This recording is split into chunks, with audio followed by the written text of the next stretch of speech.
Hey guys, tonight we're going way back before heated blankets, fleece pyjamas, or the blessed miracle of central heating. You're in a medieval battle camp now, and spoiler alert, you probably won't survive this. Between the dysentery, enemy arrows, and the bone-cracking cold, bedtime is less about dreaming and more about not dying in your sleep. But don't worry, you're here to observe, not to freeze to death. Unless, of course, you forget to like the video and subscribe, but only if you genuinely enjoy what I do here. Quick question before we start. Where are you watching from, and what time is it right now? Always curious how many of you are dozing off to the sound of historical misery from around the world. Now, dim the lights, maybe turn on a fan for that soft background hum, and let's ease into tonight's journey together. The night starts with smoke curling from a dozen low fires, barely flames at all, just stubborn, red-glowing embers feeding on damp wood and whatever scraps the soldiers can scavenge. You're standing in a ring of men who all look vaguely like they could be brothers, though they're from wildly different places. Scots, Franks, some wiry Saxons muttering to themselves. You're wrapped in what counts as a cloak, though it smells like it was used as a horse blanket just yesterday. That's because it was. The fire you're sitting around isn't exactly cheerful. It's more like a reluctant co-worker. It's there because it has to be, not because it likes you. The wood is too wet to catch properly, so everyone leans in close, soaking up what little warmth there is before someone shifts and sends up a cloud of eye-watering smoke. The men grumble, blink, and settle back in. This is the nightly ritual. Gather close, share heat, trade rumours. Someone's talking about how a nearby village had a hidden wine cellar, already raided and long gone. Another mutters about the strange noises he heard last night. Definitely wolves, or maybe worse. You're mostly quiet because every word you speak is another puff of precious heat lost to the air. You glance around, trying to figure out where you're supposed to sleep. Spoiler, it's right here. This patch of trampled dirt next to the fire is where you'll spend the night. No mattress, no cot, just you, your cloak, maybe a bit of straw if you were clever, or lucky, enough to gather some before dark. If not, it's you and the cold, baby. That fire you're huddling around, it's not just for comfort, it's survival. Medieval soldiers knew this. They'd take turns tending the embers all night, poking at the coals, feeding them tiny twigs to keep them alive without creating too much light. Why not more fire? Because fire brings eyes. Enemy scouts, lurking bandits, wild beasts, everyone sees flame. So you get this compromise, warmth without visibility. In many camps there's a system to how people sleep around the fire. The high-ranking guys, captains, knights, might get tents, we'll get there later. But the grunts, they lie in concentric rings around the flames, feet pointed in like spokes on a wheel. The logic, feet get cold first, feet need heat, and if someone creeps into camp, the outer ring wakes up first, human alarm system. Medieval security at its smoky best, the guy next to you is already snoring, breath fogging up with every exhale. He's pulled his hood low over his eyes, curled into a shape that looks vaguely rodent-like. You can hear the quiet clink of his gear shifting as he moves in his sleep, his belt and dagger still strapped on just in case. Nobody here fully undresses to sleep. You wouldn't either, not unless you wanted to freeze or worse, wake up stabbed. The ground beneath you is damp, not wet exactly, but the kind of soaked-through cold that creeps through fabric and right into your bones. It's worse than snow. Snow at least has texture. This is just earth, dark and unfriendly. One of the older soldiers told you to dig a shallow trench for your hips, so your spine wouldn't ache so badly in the morning. You didn't. You regret it. Historical fact of the night. Campfires weren't invented by medieval soldiers, but they did perfect the social choreography of them. Fire wasn't just a heat source, it was a tactical centerpiece, a cooking zone, a storytelling arena, and a low-tech psychological comfort. That glow meant survival. But here's something on the weirder side.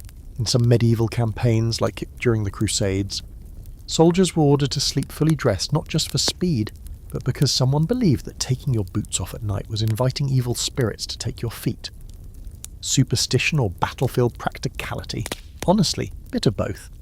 As you start to lie back, well, more like shift your weight to an uncomfortable lean, you realise you're not going to be sleeping well, but maybe sleeping at all is the goal. The fire cracks, someone coughs, a hound barks in the distance. The air smells of sweat, smoke, and something slightly sweet. Probably spoiled wine spilled on someone's coat. Scholars still debate just how cold medieval soldiers got. Some argue they were better acclimated to it, more resistant due to years of exposure. Others say no, freezing to death in the night was a real risk, especially during winter campaigns. Diaries, where they exist, mention comrades who simply did not rise in the morning, frozen or weakened beyond saving. There's no consensus, just cold anecdotes. But tonight, you're still breathing. You shift a little closer to the guy next to you. He grunts, doesn't complain. You both know the rule, no such thing as personal space when it's below freezing. The fire crackles again, and you feel a tiny patch of warmth creep across your boots. Maybe tonight won't be so bad. Maybe. You learn pretty quickly that nobody sleeps in armour unless they're either about to be ambushed or deeply lacking in brain cells. Hollywood might love the image of knights slumping back against tree trunks in full plate, but here in the actual mud-soaked reality of a medieval battle camp, that would be a guaranteed way to wake up paralysed from the neck down, or not wake up at all. Armour doesn't just restrict movement, it locks heat out, traps cold sweat inside, and turns your body into a chilled tin can.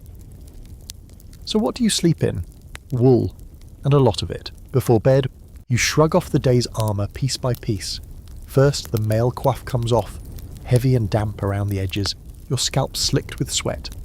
Then the hauberk, a knee-length chainmail shirt, probably the heaviest piece of gear you own. It clinks and sighs as you peel it off, the cold night air rushing against the tunic underneath. A few of the other men groan as they go through the same ritual, joints popping, muscles twitching like coiled springs suddenly let go. You're down now to your padded gambeson, the thick quilted jacket that acts as both under armour and, as you're discovering, makeshift pyjamas. It's stained and smells like the week you've just endured, iron from blood, sour sweat, ash and damp wool. But it's warm and that's all that matters. A few of the more seasoned soldiers start layering up with every spare cloth they can find. Linen undershirts, woolen hose, even old sacks tied around the feet. You watch one guy wrap rags around his legs like makeshift leg warmers. He's not laughing. No one is. Everyone knows how precious even a little bit of insulation can be. Some men carry small bedrolls, basically a cloak or rough wool blanket they can wrap themselves in like a sad burrito. A few lucky ones have cloaks lined with fur, some scavenged or bought with coin. You do not. Your cloak is thick but threadbare, and it has a hole near the collar that lets in cold air like a dagger. You consider stuffing it with straw later. For now, it's your outermost layer, and you pull it tighter as the breeze cuts through camp like a thief looking for toes. Wool, you discover, is a medieval miracle. It insulates even when wet, something that linen and cotton just don't do. That's why nearly every soldier, rich or poor, is bundled up in it at night. Tunics, cloaks, hose, mittens. If it's wool, it's welcome. You're layered like an onion that's seen too much war. The chill still seeps in, slowly, deliberately, but the layers delay its victory. You lie down, wrapped tight, and try not to think about the way the ground is claiming the heat from your back like it owns it. The downside to all these layers. Moving in your sleep is a joke. You roll over and get caught in your own cloak. Someone next to you grumbles as you jostle him, and you both spend a moment adjusting slowly in the dark, like two snails re-wrapping their shells. No one wants to speak. You only open your mouth to let out a slow breath, and maybe mutter something under it. Some curse or prayer or both. Historically speaking, the sleeping gear of a medieval foot soldier was not uniform. Some soldiers slept in just their undertunics, while others piled on every scrap of fabric they could find. Inventories from campaigns often list blankets of wool, sheets of linen, and the occasional furred cloak, especially among higher ranks. But for most common soldiers, it was whatever they could carry or steal. Trade routes sometimes brought in felted or woven materials from distant markets, and if you were lucky, you might snag a blanket from a merchant caravan or a raided village. And here's a fun fringe detail you didn't ask for but now can't unknow. Some soldiers stuffed their boots or gloves with sheep dung before sleep. Not for insulation, though maybe a bit, but because dried dung, when burned or smouldered, gave off a kind of slow, smokeless heat. A miserable, smelly hack. But when your fingers are going numb, pride is optional. Meanwhile, some historians still argue whether medieval armies had anything approaching a standardised sleep setup. There's evidence of military quartermasters providing sleeping sacks to elite troops in some European armies by the late 14th century, essentially early sleeping bags made of heavy cloth or fur, but there's just as much evidence suggesting that most men simply made do with whatever rags and hides they could pile under their cloaks. There's no conclusive answer. It's a historical shrug under a mountain of scratchy fabric, As you curl in tighter, you start to lose track of time. You can't see the moon, it's behind clouds or peak, but you can hear the slow shifting of the camp. One man coughs, another sees and snores in a rhythmic wheeze. Somewhere, someone is whispering what sounds like a prayer. You can't tell if it's for warmth, safety, or forgiveness. Probably all three. You keep your knife close, not because you expect to use it, but because it gives you something to hold on to. The cold is no longer sharp, it's become dull and relentless, pressing in from all sides like water against a cracked boat. You feel it in your fingertips, your toes, the bridge of your nose, but your core is warm enough and your layers are doing their job just barely. You let your eyes close and your body sag into the damp earth. It's not comfortable, but it's something like rest. You don't dream, you're too alert for that, but your thoughts blur, stretching into the darkness beyond the fire's glow. There's a trick to sleeping on dirt without feeling like your spine is being individually assassinated by every pebble beneath you. You learn it from a grizzled old man missing half his teeth and most of his hearing. His name might be Arn or maybe Orm, you're never really sure. What he lacks in hygiene, he makes up for in battlefield wisdom, and tonight he tells you how to sleep like a soldier. Make the earth your friend, or it'll break your bones before dawn. You watch him dig a shallow dip in the ground with the side of his hand, nothing dramatic, just a small hollow where his hips and shoulders will go. Keeps you from rocking side to side all night, he mutters. Keeps the warmth in too, like a nest. Then he sprinkles straw into it, crunchy, yellow, slightly damp straw stolen from the last village the army passed. You follow his lead, making your own pathetic little earth bed, though your hands aren't calloused enough yet, and you get a splinter almost immediately. The straw is itchy. Some of it smells suspiciously like goat, but once you lie down, it makes all the difference. It lifts you just enough off the ground to stop the worst of the cold from leaching into your spine. Add in your cloak and the extra linen tunic you've been hoarding in your satchel, and you've created something resembling a sleep station. Not comfortable, no, but survivable.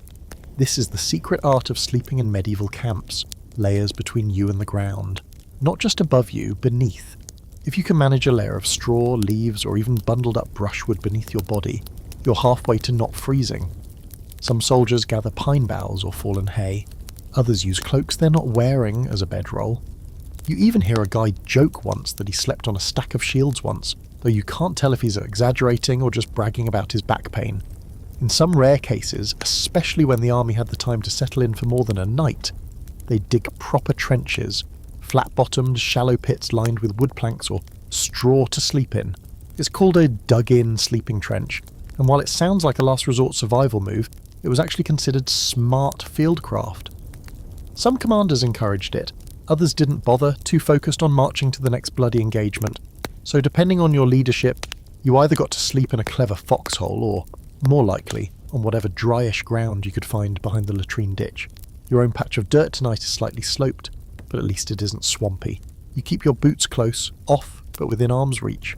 Some soldiers sleep with them on, but that's a surefire way to get trench foot in a week.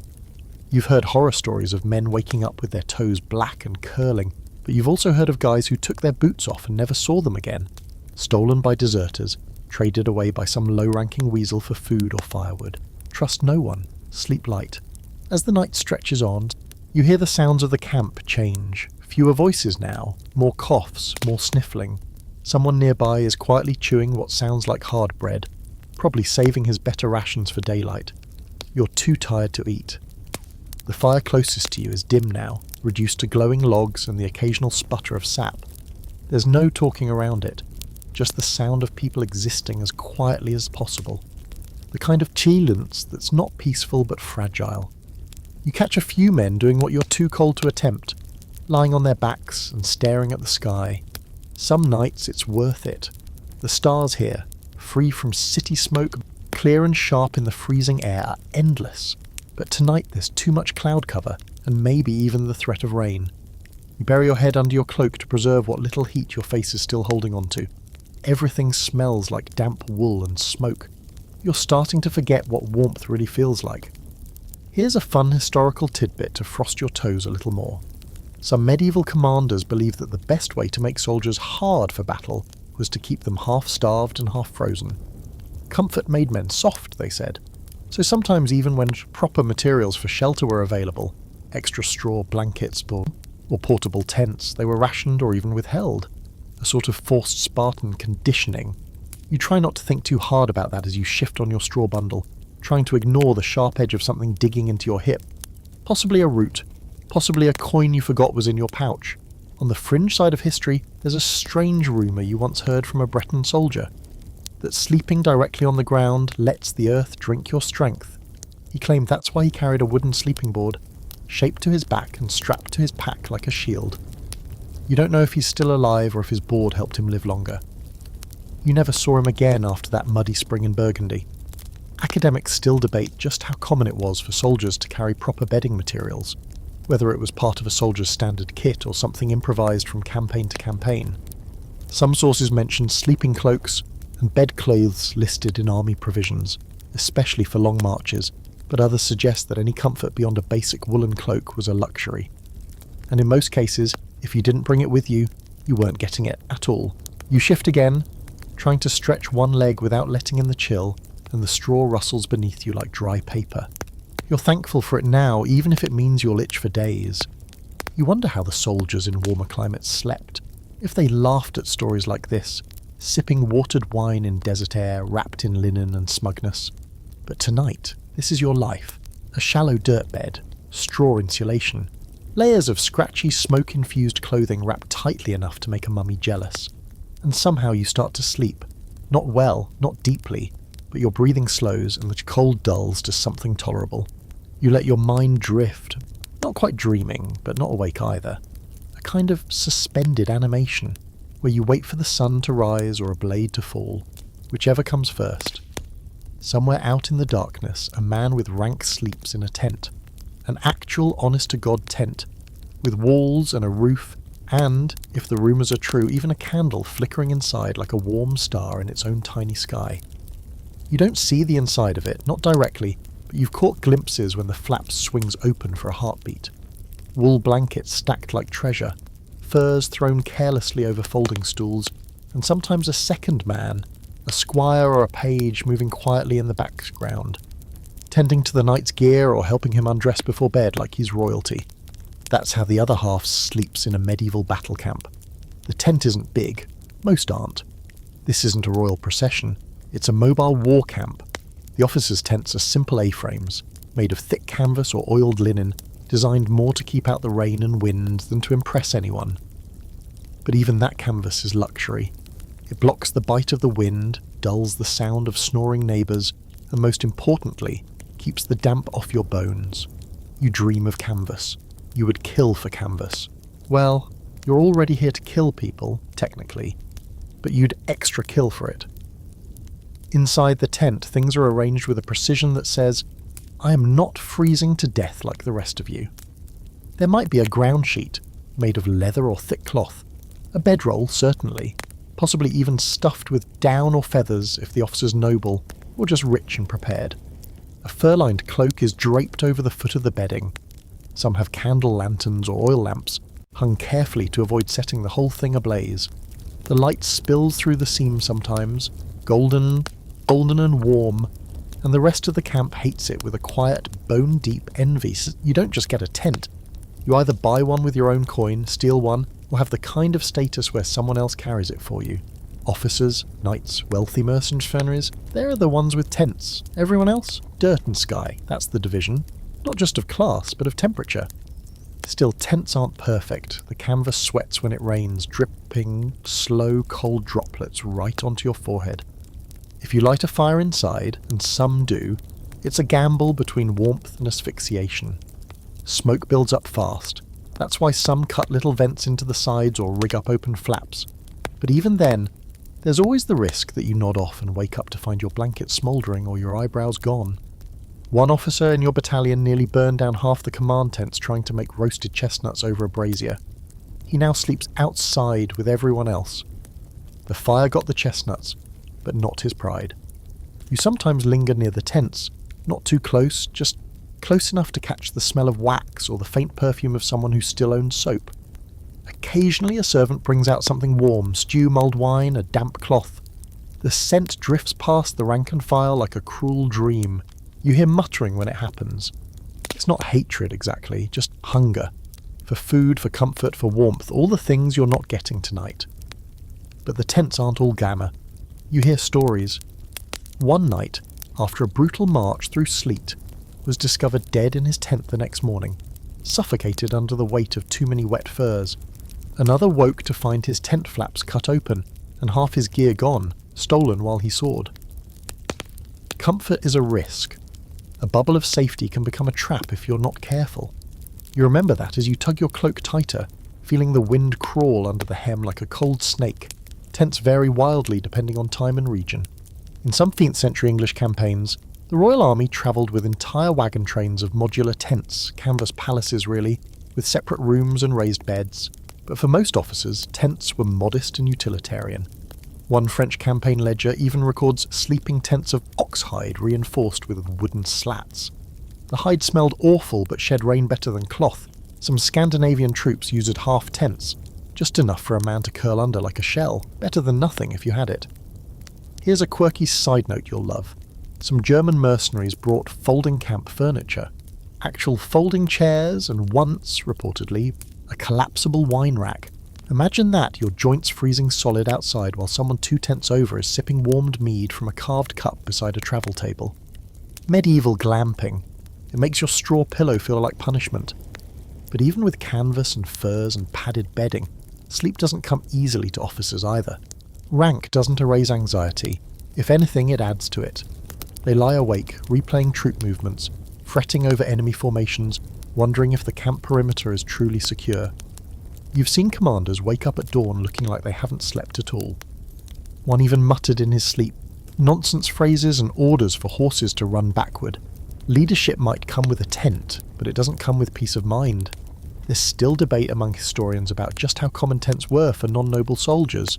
Some argue that larger armies carried spare tents in wagons and distributed them among the men, especially during long campaigns. Others point out how little evidence there is in common soldiers' records. The truth is probably somewhere in between. Tents for the few, makeshift shelters for the rest, and sky for everyone else. A hierarchy written in fabric.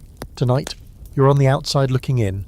You shift on your earth bed, the straw beneath you damp but doing its job. Your cloak is wrapped around your shoulders like a final defence against the wind. The officer's tent nearby glows softly, a candle flickering like a far-off star you'll never reach. You stare at it until your eyes blur, and then, finally, you roll over and let the darkness take you. You don't dream, you don't even sleep fully. But for a while, you exist in a place between exhaustion and unconsciousness, where the only thing keeping you alive is the thin line of warmth between your skin and the cold earth below. You're learning that in a medieval war camp, sleep is less about comfort and more about calculation, like playing chess with your own body heat. Every choice you make before bedding down is a wager against the cold. Do you sleep with your cloak over your face to trap the warmth? Or do you risk breathing in the wool rot stench all night and waking up with your nose crusted shut? Do you keep your gloves on even though they're damp, or take them off and let your fingers go numb? This is the nightly mental math of survival. Layering becomes its own science. You're not dressing for style here, you're layering like your life depends on it. Because it does. First comes the linen undershirt, thin, almost useless on its own, but great for keeping sweat off your wool, then your wool tunic. Over that, a second tunic if you've got one, maybe thicker, rougher, something stitched by a mother or wife and shoved into your pack months ago. Then the gambeson, the heavy quilted jacket you wore under your chainmail all day. It's stiff with dried sweat and blood at the cuffs, but it's warm and padded. Finally, the cloak, wool again, often lined with sheepskin if you're lucky, or just heavy enough to double as both blanket and armour against the wind. You wrap yourself up like a half-dead caterpillar trying to cocoon its way to morning. Your legs are swaddled in woolen hose, and if you are smart enough to keep them dry, you might actually feel your knees come sunrise. On your feet, socks made from woven wool, plus the inside lining of your boots if they aren't frozen solid. Someone nearby tied bits of rabbit fur around his ankles, and now he swears he's the warmest man in camp. You believe him. You'd consider killing him for that fur. The body heat under your layers starts to build up slowly. It doesn't feel warm exactly, it just feels less cold. Your breath starts to stay in your hood, warming the air around your neck, and you feel the beginnings of sweat where your tunics press tight against your ribs. But this is where it gets tricky. Sweat is the enemy. If you sweat too much, it'll freeze inside your layers when the temperature drops further, and then your own body becomes your worst enemy. So you start adjusting, loosening the laces on your gambeson just a little, letting a whisper of cool air in, It's a balance game you never thought you'd have to learn. Some of the more experienced soldiers have tricks.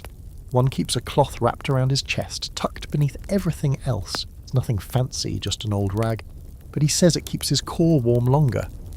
Another layers dried grass between his shirts.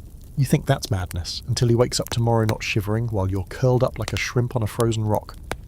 Historical records paint a surprisingly varied picture when it comes to sleepwear in medieval armies.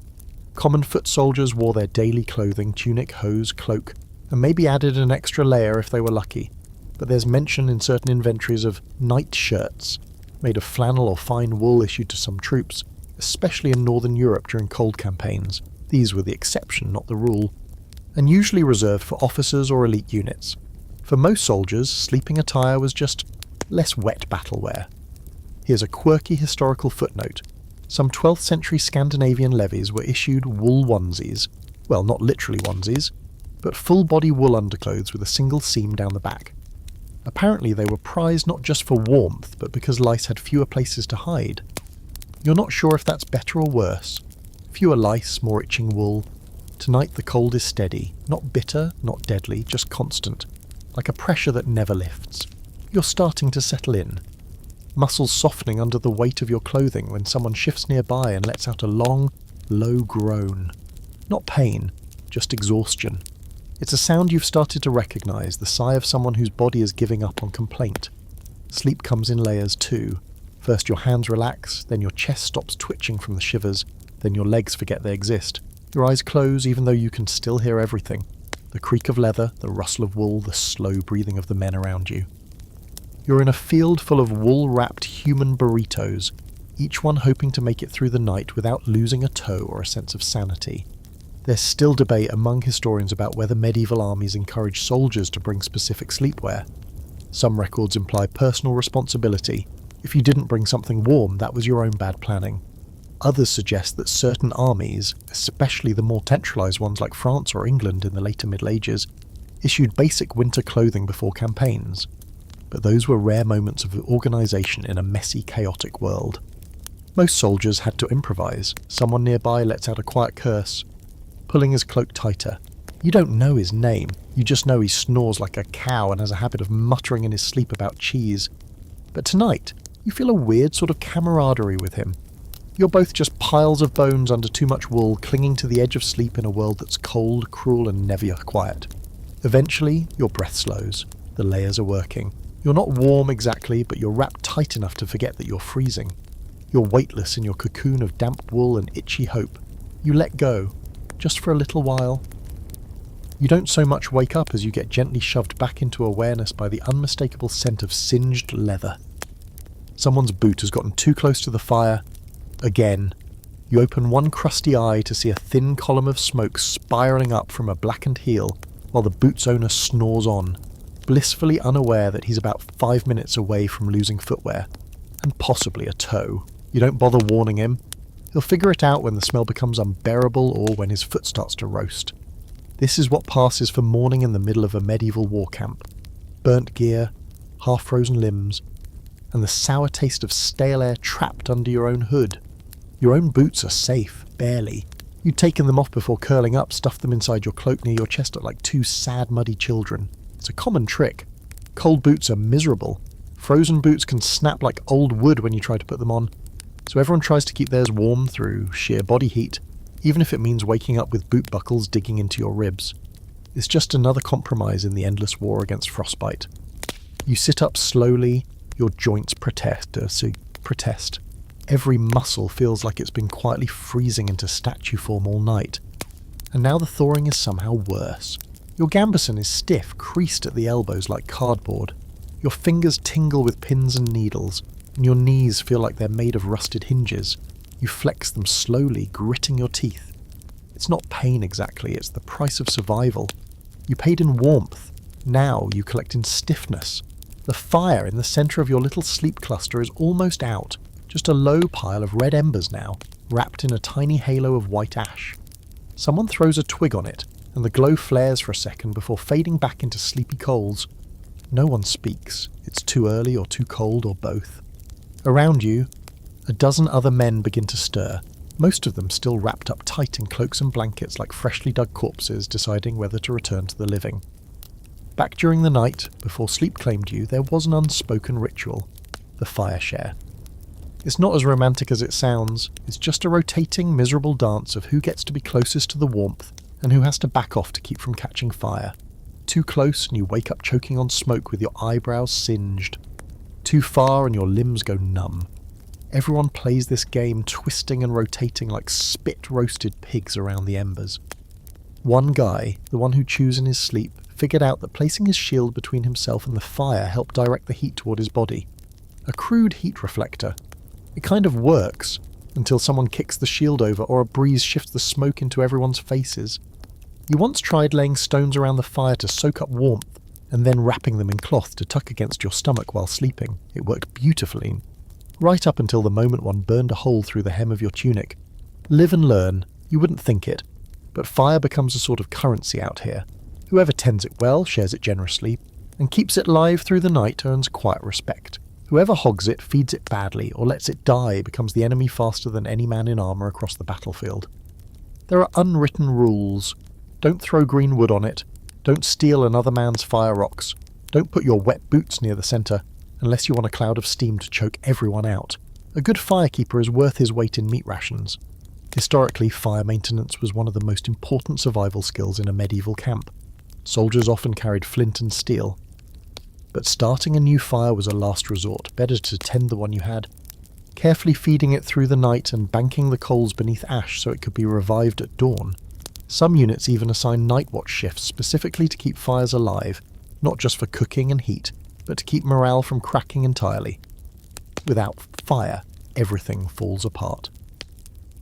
Want a strange fact to chew on? In some 13th century Baltic campaigns, soldiers were reportedly trained to sleep in rotational shifts around a fire, not just for warmth, but because they believed spirits of the dead would steal heat from unattended flames. Whether superstition or early thermodynamic awareness, the result was the same. Fires were watched like treasure. But there's also scholarly debate around just how many fires a large medieval army could sustain during long campaigns. Wood was a finite resource, and deforestation around encampments was a real problem. Some argue that in especially large camps, only small shared fires were permitted, while others believe men broke into little circles, each managing their own. The archaeological record shows patterns of fire pits and clusters, suggesting communal heating more than individual. It probably depended on terrain, weather, and how long the army expected to stay in one place. Right now, in your patch of camp, fire is fading and everyone's looking at each other with that unspoken, groggy question: who's going to fix it? Eventually, the guy whose boot is still smouldering blinks awake, notices the smoke, and yanks his foot away with a yelp. Everyone chuckles quietly. Not kindly, but not cruelly either. It's just the way mornings go. His boots scorched, heel curling like old parchment, but still wearable. He kicks dirt at the embers and grumbles something about damn camp ghosts. You reach for your boots and brace yourself for the horrible moment, slipping them on. They're still damp, cold enough to sting your arches, but not frozen, and that's a victory. You do the little hop dance as you force them on, teeth clenched, breath hissing through your nose. Your cloak is stiff around the edges with morning frost. Everything smells of smoke, feet, and ash. Still you're up. You're not warm, but you're moving. And in a place like this, that's about the best you can ask for. You glance around the camp, men yawning, rubbing their necks, poking at dying fires like sleepy raccoons. The sky is still black, but you know the grey is coming. And with it, the marching, the fighting, or, if you're lucky, just another cold night like this one. You haven't even finished lacing your boots before nature calls, loudly and without apology. It's the kind of call that doesn't care if the ground is frozen or if your hands are too numb to untie anything. You groan, adjust your cloak, and trudge off toward the outer edge of camp, guided by nothing but memory and a vague scent of regret. Welcome to the glamorous life of the medieval foot soldier. Dawn patrol straight to the piss trench. You don't have a proper latrine, of course. This isn't a fortified garrison with carved stone channels and flagstone floors. This is a battlefield bivouac, which means someone dug a shallow ditch last night about 50 yards downwind of the sleeping line, tossed some old straw into it, and called it a miracle of sanitation. If you're lucky, no one's fallen in yet. The cold hits harder the farther you get from the fire pits. Your breath fogs in the air like smoke from a dying candle, and you walk quickly, not just to beat the cold, but to escape the sound of everyone else groaning through their own early morning rituals. Somewhere behind you, someone dry heaves. Someone else curses at a rat. You just keep walking, eyes low, boots crunching through frost-covered grass. When you finally reach the latrine trench, the smell greets you first. It's an aggressive, layered thing. Old waste, newer waste, waste that may or may not be human. It clings to the air, seeps into your nostrils, and leaves a film on your tongue if you breathe wrong. You do what needs doing as fast as physically possible, shivering the entire time, squatting like an unhappy gargoyle. There's no privacy here. No shame either, really. Everyone's too tired, too cold, or too dead inside to care. You lock eyes with another soldier on his way out. He looks like he hasn't slept in 3 days and hasn't blinked in 2. You nod. He nods back. It's the kind of silent disagreement only people who've shared a pit toilet in 30-degree weather can understand, but just as you're about to return to the warmish ember circle of camp, you hear the dreaded whisper of chainmail shifting. Not close, but not far either. And it's not a natural camp sound, it's too deliberate. Not the lazy rustle of someone sitting up. This has weight, movement. You freeze, instantly alert. You crouch lower behind a sad-looking bush that offers exactly zero protection from anything besides judgment. That's when it hits you. You've drawn the shift. The dreaded night watch. Or maybe it's morning watch now, depending on how generously the sergeant decides to define dawn. Either way, your name was called in the dark, mumbled by someone with more authority than energy, and now you're part of the handful of soldiers responsible for making sure nobody sneaks in to slaughter the camp, while the rest are busy trying not to freeze their kidneys off. You sigh, deeply, loud enough to fog the air around your chin like dragon breath. You'd hoped someone had forgotten, that you could slip through the night unnoticed, tucked beneath your cloak like a cowardly burrito. But here you are, cold, awake, and now on sentry duty. Night watches in a medieval camp aren't rotations of honour. They're punishments handed out by necessity. Someone has to do it, and that someone is always you. Or at least it feels that way.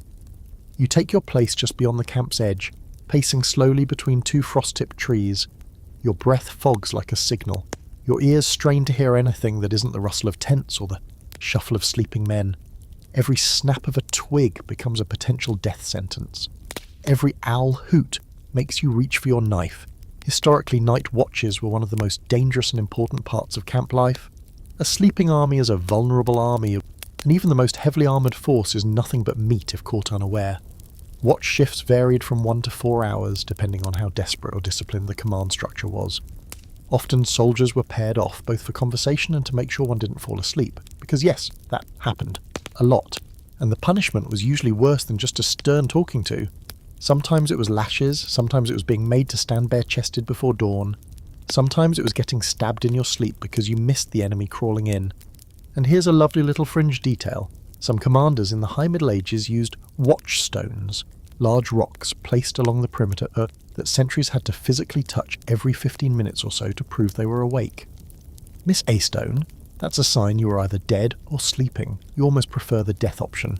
You shuffle your feet, clenching and unclenching your hands in your gloves to keep the circulation going. Somewhere in the darkness something rustles. A deer? A scout? A hallucination from lack of sleep? You squint, heart thudding in your ears. It's nothing. Probably. You stay alert anyway. Because that's the game. Keep watch or get watched by someone who might not be friendly. There's debate among scholars over how well medieval night watches actually worked. Some argue they were more symbolic than effective, just a token effort at discipline that didn't really stop surprise attacks. Others point to successful repulsions of ambushes as proof that the watch system, while imperfect, was essential. Regardless of the debate, one thing is certain. Nobody likes doing it, and everyone prayed they wouldn't be the one on duty when the wolves or the enemy came knocking. Eventually, a quiet voice calls your name from the shadows, your replacement blessed and grumpy, rubbing sleep from his eyes. You nod to him and head back toward the camp, your shift done, your nerves fried, your body colder than ever. But you didn't die, and neither did anyone else. That's as good as a victory out here. By the time you settle back onto your makeshift straw mattress, the sky is starting to grey. You pull your cloak over your head again and close your eyes, knowing full well you'll only get maybe 30 minutes before the camp starts waking for real. You'll take them anyway. Even bad sleep is still sleep, and out here, that's the closest thing to mercy you'll find. You can tell it's going to be a nightmare of a day when the first thing you taste is ice. Not snow, ice. Your water skin is frozen stiff, its contents sloshing around like slurred apologies from winter itself, and your cloak, once damp and pliable, is now a frozen husk draped across your shoulders like a reluctant corpse. It crunches when you move. That's never a good sign. Today, the cold isn't just an inconvenience. It's a full-blown campaign against your will to live. Welcome to a winter campaign. These are the ones legends are made of, not because they're too glorious or noble, but because it's amazing anyone made it out alive. Sleeping in a medieval camp is hard in spring. In winter, it's a constant negotiation with frostbite madness and the unique misery of trying to scrape ice off your face without peeling the skin beneath. Snow has fallen overnight. Not a soft, poetic dusting either. It's that heavy, wet kind that sticks to everything and turns tents into collapsing, soggy nightmares. You sit up slowly, cloak cracking at the folds, your straw bedding matted with a thin crust of frost. Even the breath coming from your nostrils is sluggish heavy, curling in front of your face like smoke from an angry ghost. And your hands no longer feel like hands, more like two pale, reluctant slabs of meat at the end of your arms. In this kind of cold, sleeping becomes abstract. You don't sleep so much as pass out and hope your body remembers to keep functioning. Even breathing is hard. Your nose runs, then freezes. You try to wipe it, and your glove sticks to your face, You pry it off carefully, muttering curses, and pull your hood down tighter. Somewhere nearby, someone's trying to thaw his cloak by slapping it against a log. The slap echoes. The cloak does not thaw. Thaw. Winter tents, if you're lucky enough to be near one, are sagging under the weight of wet snow. Most weren't made for this. They are meant for rain, for cool nights, not this cruel bone-splitting cold. Some officers have doubled up their canvas, thrown extra hides over the top, and even built low walls of snow around the edges as insulation. It kind of works if you stay inside all night and don't move. But the air inside freezes anyway. There's no such thing as warm air when the snow's still falling through the gaps in your seams. You try to start a fire. Everyone does. But the wood is wet, the kind of wet that hisses and bets as it steams instead of burn. You've seen men gather around a fireless fire pit just to pretend they're warmer. One guy starts humming loudly while rubbing his hands over a cold pile of logs, trying to trick himself into feeling heat. No one laughs, everyone just watches and kind of agrees with the logic. To survive this kind of night, some soldiers build what you generously call snow tents. They are not tents really, more like little igloo-shaped shelters made from packed snow and lined with pine branches, hay, or if you're desperate, horse dung. Warm? No. Insulate? Surprisingly, yes. The trick is to crawl inside and seal it behind you with a bit of hide or a cloak, breathing into the narrow space to raise the temperature just enough to avoid death. You sweat inside, freeze outside, either way you lose, and if there's no snow to build with, you dig. Trenches, shallow pits carved into the dirt to lie in, often with brush or broken shields as wind breaks. You've seen guys sleep under overturned carts, and you once met a soldier who claimed he survived an entire winter campaign by sleeping inside a dead horse. You're not sure if that's true. You didn't ask follow-up questions. The smell alone probably kept him company for the rest of his life. Historical records from winter campaigns are bleak. Chronicles from the Teutonic campaigns in Prussia, or the many grim winters during the 100 Years' War, describe soldiers dying not from battle, but from exposure. Entire units freezing in their sleep. Men who bedded down healthy and simply didn't rise in the morning. One chronicle coldly records, found stiff in prayer, mouth agape. It's not exactly the bedtime story you want, but it's the one you're living now. The fringe fact of the night. In some parts of Eastern Europe, soldiers in the 14th century carried hot stones in cloth satchels under their armour, or next to their hearts during cold nights. These were heated in the fire just before bed, then wrapped tightly to avoid burns. If you've never tried hugging a warm rock like it's your last remaining friend, you haven't truly experienced medieval warfare. Modern scholars debate the effectiveness of all these methods, snow huts, heated stones, layered furs, but most agree on one point. Surviving the night was more about instinct and luck than planning. Supplies ran low, fires went out, men rolled over into the cold side of the ground and never got back up. When your body stops shivering, it's usually a sign you're not coming back. As for you, you're still here. You're shivering violently, and you're muttering into your scarf like a crazy monk, but you're here. You shuffle toward the nearest group of soldiers gathered around a reluctant fire, most of them silent, eyes glassy from exhaustion. One is holding his hand over the coals, skin raw and red, not pulling back despite the risk. Another has wrapped his entire face in a woolen scarf, eyes peeking out like a walking blanket. No one greets you, there's no energy for that. You sit with them anyway, stare at the coals, think about warmth the way starving men think about bread. You wonder again why you're here, why any of you are here, but there's no answer in the fire, no answer in the snow, just another day of cold and another night of trying not to die in your sleep. You're starting to learn that warmth in a medieval camp isn't just a battle against the weather, it's a battle against biology.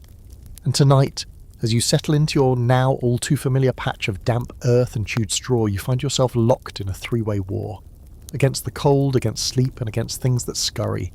Because somewhere in your bedroll, somewhere, a field mouse has decided to declare war on your sanity. At first, you think you're imagining it. A soft rustle, a tiny scratch. Could be the wind, you tell yourself.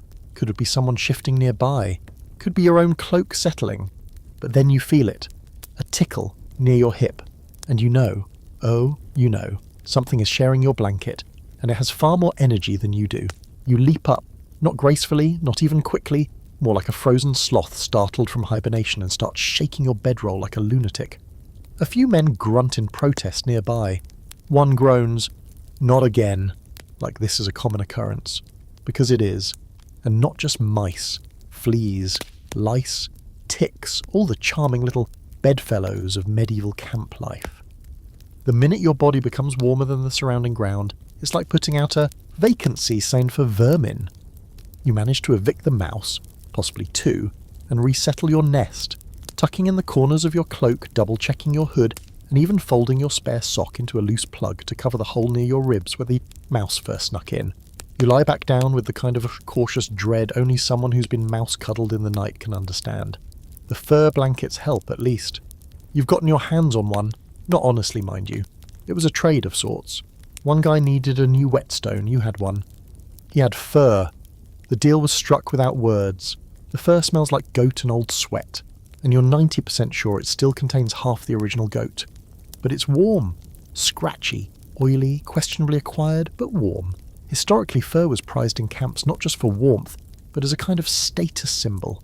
Fox, wolf, even squirrel, anything that once had a pulse and a fluffy coat ended up draped over sleeping soldiers. The higher the rank, the thicker the fur. Some knights travelled with entire bundles of pelts just for bedding.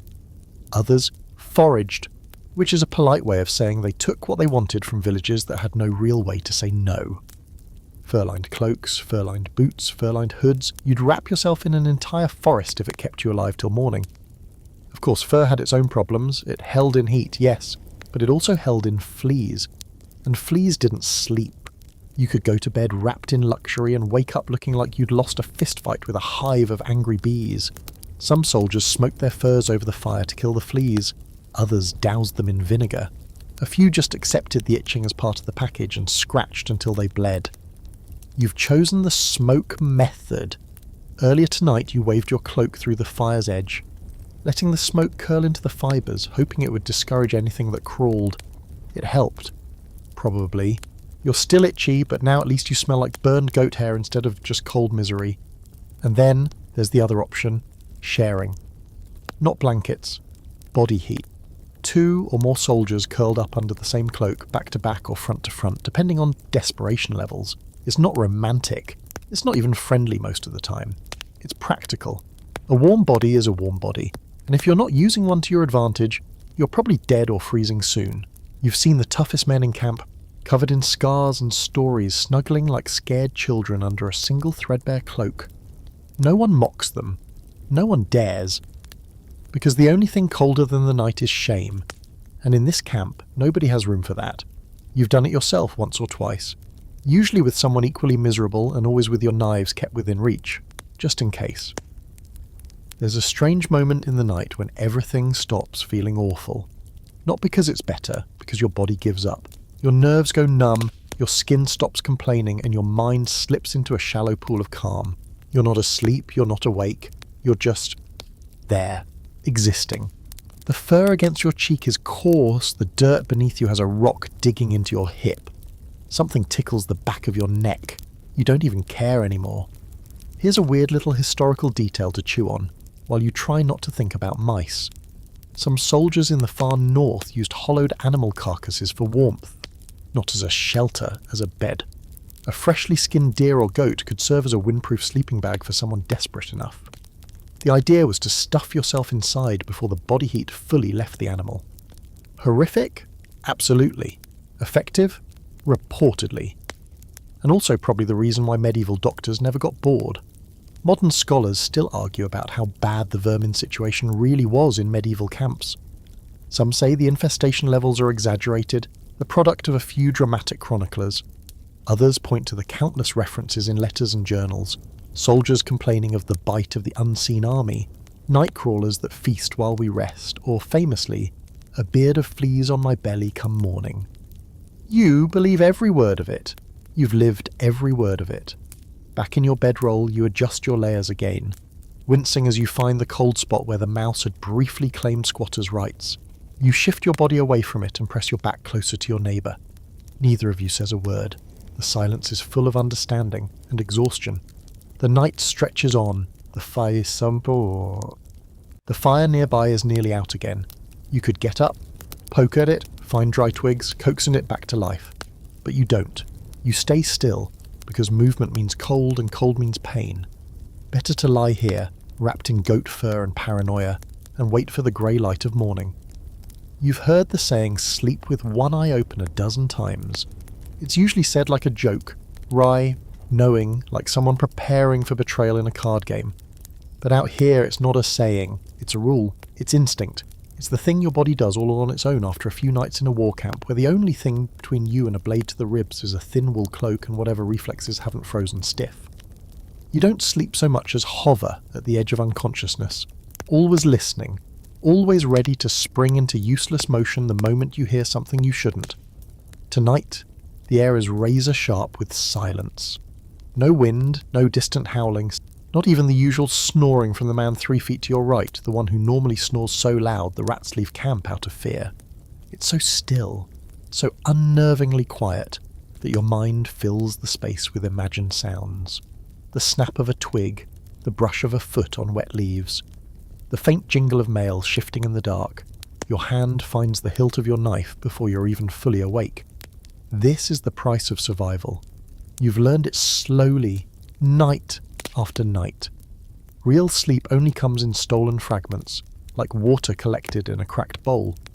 You never dip fully into dreaming, you hover just above it, like a bird circling a frozen pond, trying to judge if it's safe to land. Your body learns how to keep your ears alert even when your limbs shut down. And when something moves, anything, you wake instantly. Heart pounding, mouth dry, muscles tensed, unsure if they should run, strike, or pretend you're dead. A few nights ago, someone did get too close. A figure moving between tents, slowly, like a Bashtung shadow learning to walk. No armour, no insignia. You saw them from your bedroll, their silhouette just a little too upright, their steps too deliberate. You didn't move, you just watched. Let your eyes track them through the dark. They passed you by, vanished into the black, and you never saw them again. No one else mentioned it the next morning. You still wonder if it was real. You don't talk about it. Some soldiers do sleep in partial armour. Not full plate, only someone trying to kill themselves would try that. But a padded jack, a mail collar, maybe even greaves. Just enough to take the edge off a surprise attack, but armour is loud, stiff, and more importantly cold. Iron and steel become bone-chilling ice in the night, sucking the heat right out of your skin. So most choose to risk it. Leave the armour off, the blade nearby, and sleep light. One eye open, always. The perimeter guards do their best. You know this because you've pulled that duty yourself, stomping through frost-covered grass, rubbing your hands, peering into the darkness, and trying not to imagine every stump as a crouching enemy. But even the most disciplined guard can't be everywhere at once. You've heard stories, hell, you've seen it happen, of camps raided just before dawn when men are at their lowest. The quiet before morning is when the knives come out. Historically, night raids were terrifyingly effective. Small squads of enemy scouts would sneak past the perimeter, cut throats in the sleeping line, and vanish into the trees before the camp even realised what had happened. Some units took to sleeping in shifts, especially near enemy territory. Others created noise traps, lines of tin cups, bones or twigs strung between posts to create racket if someone tried to sneak through. Primitive, but occasionally effective. One particularly clever trick you learned from a Bohemian soldier involved a belt of bells tied around his ankle while he slept. If someone tried to move him or roll him over, jingle, panic, blade in hand before the attacker even finished sneaking. Of course, so you once saw a guy try it who ended up kicking himself all night and waking up more bruised than rested, so it's not perfect. The fringiest, weirdest idea you've heard came from a mercenary who claimed he could sense assassins in his sleep by dreaming of drowning. Said every time he had that dream, he'd wake up with a blade at his throat. He carried a tiny bag of salt under his tongue while he slept. Said it helped him wake faster. Maybe it worked. Maybe he was just crazy. He also talked to his boots. There's still debate among historians about how much sleep paranoia was real versus exaggerated after the fact. Some claim soldiers became numb to danger and slept deeply from sheer exhaustion. Others argue that the constant threat of death kept men in a semi-lucid state for entire campaigns. Either way, the truth probably lives somewhere in between. Sleep was possible, but never safe. Tonight, you lie with your knife under your palm, your knees slightly bent, ready to spring up. Not far, not heroically, but just enough to stab at whatever might be creeping toward your blanket. You've practiced it, shamefully, like a soldier rehearsing his own wake-up call. Push off the elbow, twist the hips, blade out. Try not to stab the guy who's just rolling over. Try not to imagine it happening, try not to need it, but always be ready. Your ears twitch at every noise.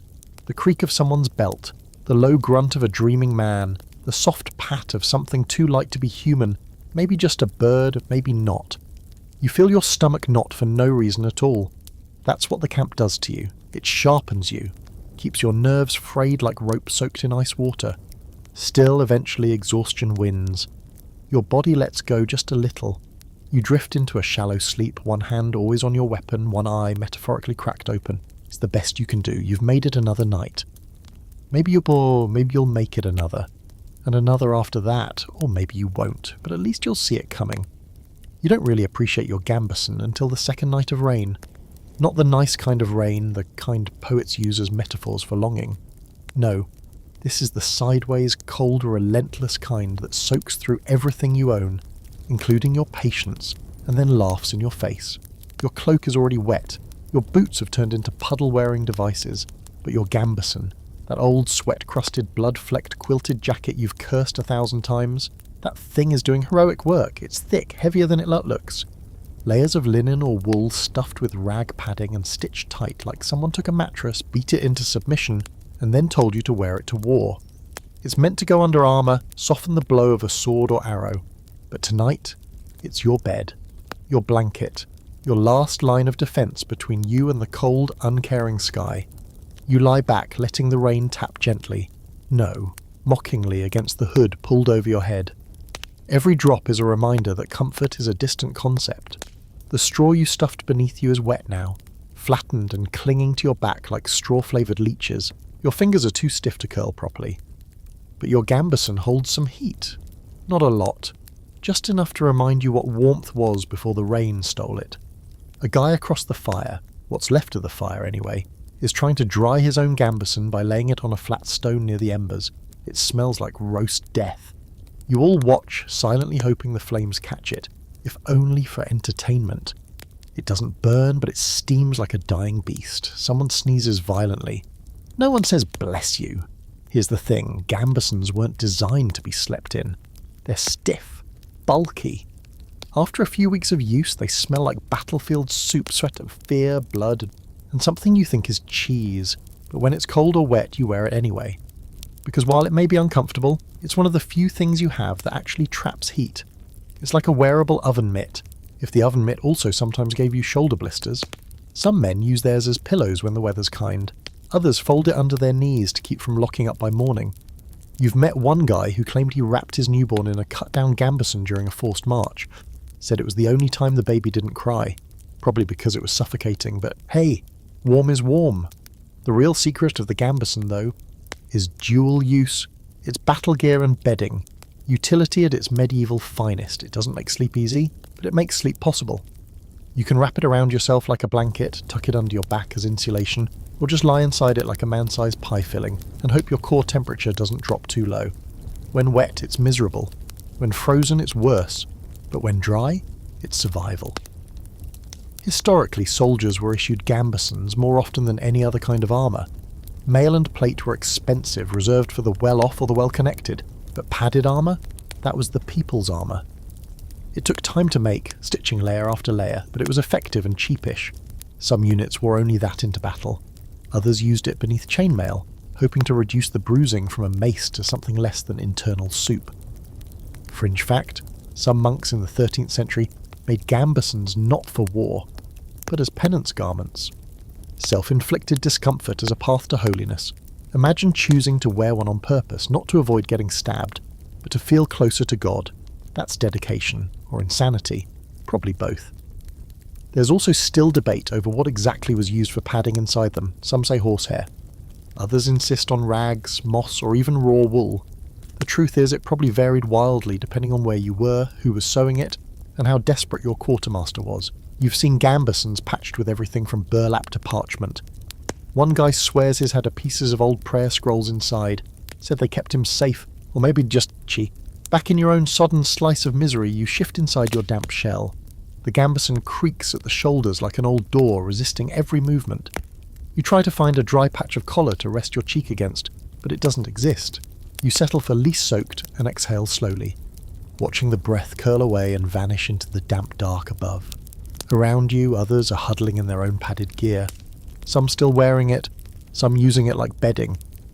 One guy has stuffed straw into the sleeves to puff it up, trying to make a sad pillow. It kind of works, until he rolls over and a slug slides out of the cuff and onto his face, but he doesn't scream, he just wipes it away and closes his eyes again. You're all past screaming, past complaint. You're just here to endure. Eventually your limbs grow too heavy to move. Your jaw unclenches. The rain softens to a drizzle. The world turns into grey mist and itchy fabric. Your gambeson cradles your body, not gently, not kindly, but firmly. Like an overprotective bear that forgot how to be soft. You don't fall asleep exactly, you just stop noticing things.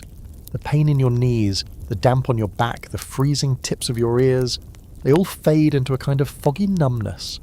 And the last thing you feel, just before your mind slips under, is the tight, uncomfortable grip of that thick, stubborn bear's jacket keeping the cold out. Not perfectly, not even well, but just enough. The smell hits you first. It creeps into your nose before your eyes even open. An ungodly blend of boiled leather, sour meat, and something that might once have been a vegetable but is now best described as suspicious. Welcome to breakfast, or possibly dinner. Time doesn't matter anymore. The sun hasn't fully risen. Your body aches like you've been beaten with your own limbs, and someone's got a dented pot bubbling over what remains of the night's fire. You've never been less excited for food, but you're starving. Everyone is. Cold does that to you. It gnaws from the inside out, makes you ravenous even when there's nothing to be hungry for.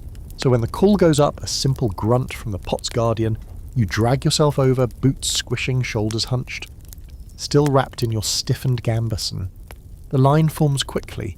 There's no real order. Just a general understanding that whoever causes a fight before breakfast might find something extra in their stew. Like a tooth, the pot holds a mystery. Could be barley, maybe old beans. Could be the remnants of yesterday's dried meat, rehydrated into strips of chewy despair. What you do know is that it contains water, salt, barely, and the unmistakable aroma of boiled wool. Someone definitely used their socks to filter this. Or worse, warm them up first. Still, the heat alone makes it tempting. You accept your share in a cracked wooden bowl and carry it back to your bedroll like a prize. As you sit, blowing on the steam rising from your makeshift meal, you notice the quiet hiss of something else nearby. A man to your left has taken off his boots and is dangling his socks over the fire on a stick like marshmallows. The smell of wet wool and old feet merges with the stew. You try to breathe through your mouth, but it doesn't help. Everything tastes like smoke and regret now. You sip the stew. It's hot, at least. That's its only virtue. The flavour is non-existent, unless dirt adjacent counts. You chew something unidentifiable, or try not to gag and force it down. It might have been part of an onion. It might have been a fingernail. You don't ask. You don't want answers. You just need the calories. This is how it goes when the supplies run low, when the camp has moved too far from any real village, or the foragers haven't returned with anything worth chewing. You cook what you have. If that means boiling old root vegetables with bits of shoe leather, then so be it. You've heard of men boiling their belts, real leather, the thick kind, just to soften them enough to chew, not for nutrition, just to fool their stomachs into thinking they've eaten. And then there are the stories. You've heard them whispered late at night, always with that strange mix of laughter and horror. Stories about men who cooked their socks. Not washed, cooked. Threw them in the pot with broth just to warm them up before putting them back on. The idea was that the wool would absorb the heat better. Whether that's true or not, you don't know. What you do know is that you've seen it. More than once. One time a man dropped his sock into the stew pot, fished it out, wrung it dry and drank the broth anyway. Said it tasted like home. Everyone laughed. But no one refused their serving, because hunger does strange things. Makes you redefine edible. Makes you lower your standards until you can't remember what flavour even means. You've eaten roots, bark, bits of moss that looked fine. Once a half-burned apple someone tossed aside. It was the best thing you'd tasted all week. Historically, food in medieval campaigns was a patchwork affair. Armies relied heavily on preserved rations, dried meat, hardtack, salted fish, and whatever they could scavenge, buy or steal along the way. Boiled stews were common, not because they were delicious, but because they were practical. One pot, many mouths. Toss in what you had. Grains, wild herbs, old meat, bones for flavour. Boil it all down and hope for the best. And here's a quirky footnote to add to your misery. Some armies believed boiling your socks in stew not only warmed them, but disinfected them. This was, unsurprisingly, not true. It just added a foot-flavoured funk to an already questionable meal. But that didn't stop soldiers from trying. Warm socks were a kind of luxury, even if they tasted faintly of despair. There's still scholarly debate about how nutritious medieval camp meals actually were. Some argue that despite the low quality, they were surprisingly balanced. Grain, fat, salt, and the occasional root vegetable. Others claim malnutrition was rampant, leading to disease, weakness, and eventual death. Not from wounds, but from the simple act of wasting away in a cold ditch. Back in your corner of camp, you finish your stew. You don't remember chewing most of it. You lick the inside of your bowl anyway, wiping the last smears with your thumb and sucking it clean. Not because you enjoyed it, because you need every bit. Your stomach still aches, you're still hungry, but at least you're warmer. A little. You return the bowl to the stack of cracked, greasy dishware beside the fire, and the sock warmer nods to you. His socks are steaming now. He'll put them back on in a minute. You both pretend this is normal.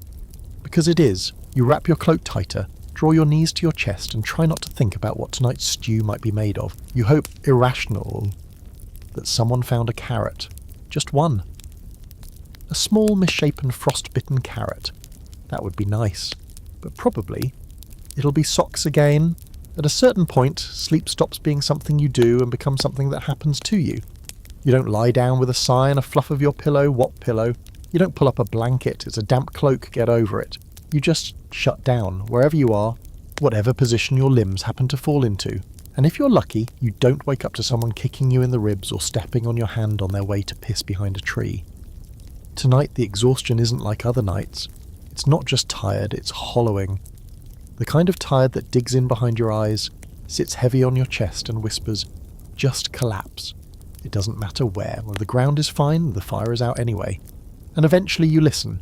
You've just spent 14 hours marching through mud so deep it tried to eat your boots.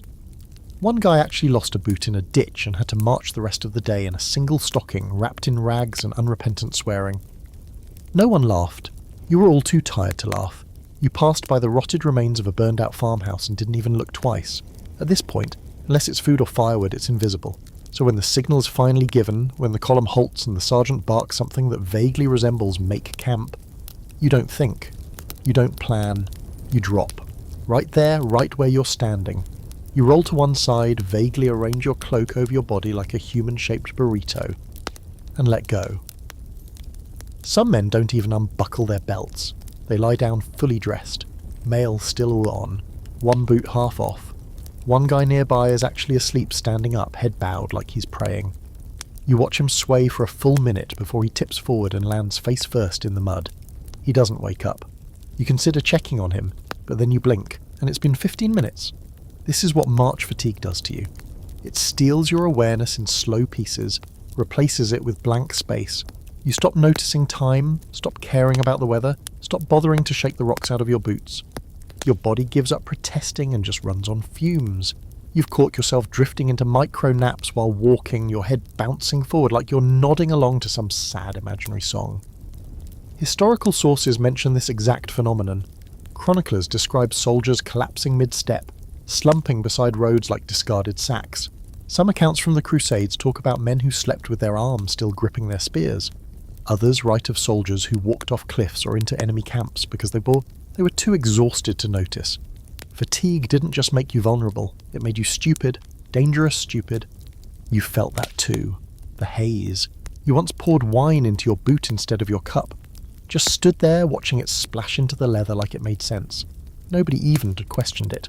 One guy just shrugged and said, "Well, it'll kill the lice," which, fair point. There's a myth that medieval soldiers were tough as iron, that they could go for days without sleep, fueled by grit and boiled onions or whatever.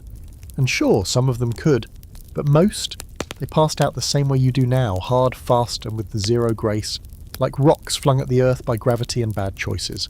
The fringe fact tonight? Some armies used marching songs not to boost morale, but to literally keep men from falling asleep while walking. Simple chants, repetitive and rhythmic, designed to trick the brain into staying just barely conscious. You've heard a few low, dull, ugly things with verses about beer and mothers and bowel movements. They're not inspiring, they are just noise. But they work. Sleep rotations? In theory, sure. On paper, every squad gets rest in shifts, someone always watching, always alert. In practice, it breaks down fast. You've seen men fake wakefulness, nodding sagely at the fire while absolutely snoring through their eyes. You've been one of them. There are whole conversations you don't remember having because your body was speaking but your brain had already left. You curl tighter under your cloak now, eyes fluttering shut without permission. The fire's long gone. The embers are grey. The guy next to you is using his helmet as a pillow. That's bold. Or stupid, maybe both. But you respect it a bit. There's a rock digging into your shoulder blade, but moving would cost too much energy. You consider negotiating with it. Maybe if you lie still, it'll go away. It doesn't. You accept your fate. In the half-sleep haze, you remember a story someone told during the last march. A guy in the Alps, centuries ago, who slept standing up for 3 days during a siege. Supposedly tied to a post, only waking when his knees buckled. Total nonsense, obviously. But right now it sounds completely plausible. You drift, not into dreams, those require deeper sleep than you're allowed, but into a weird limbo of sensations, cold breath on your cheek, the distant crunch of boots in frost, someone muttering in their sleep, your own heart, heavy and slow in your chest. You could die like this, and you'd be too tired to care. That's the scary part. Not the dying, but the apathy. The comfort in giving in, but you don't, not tonight.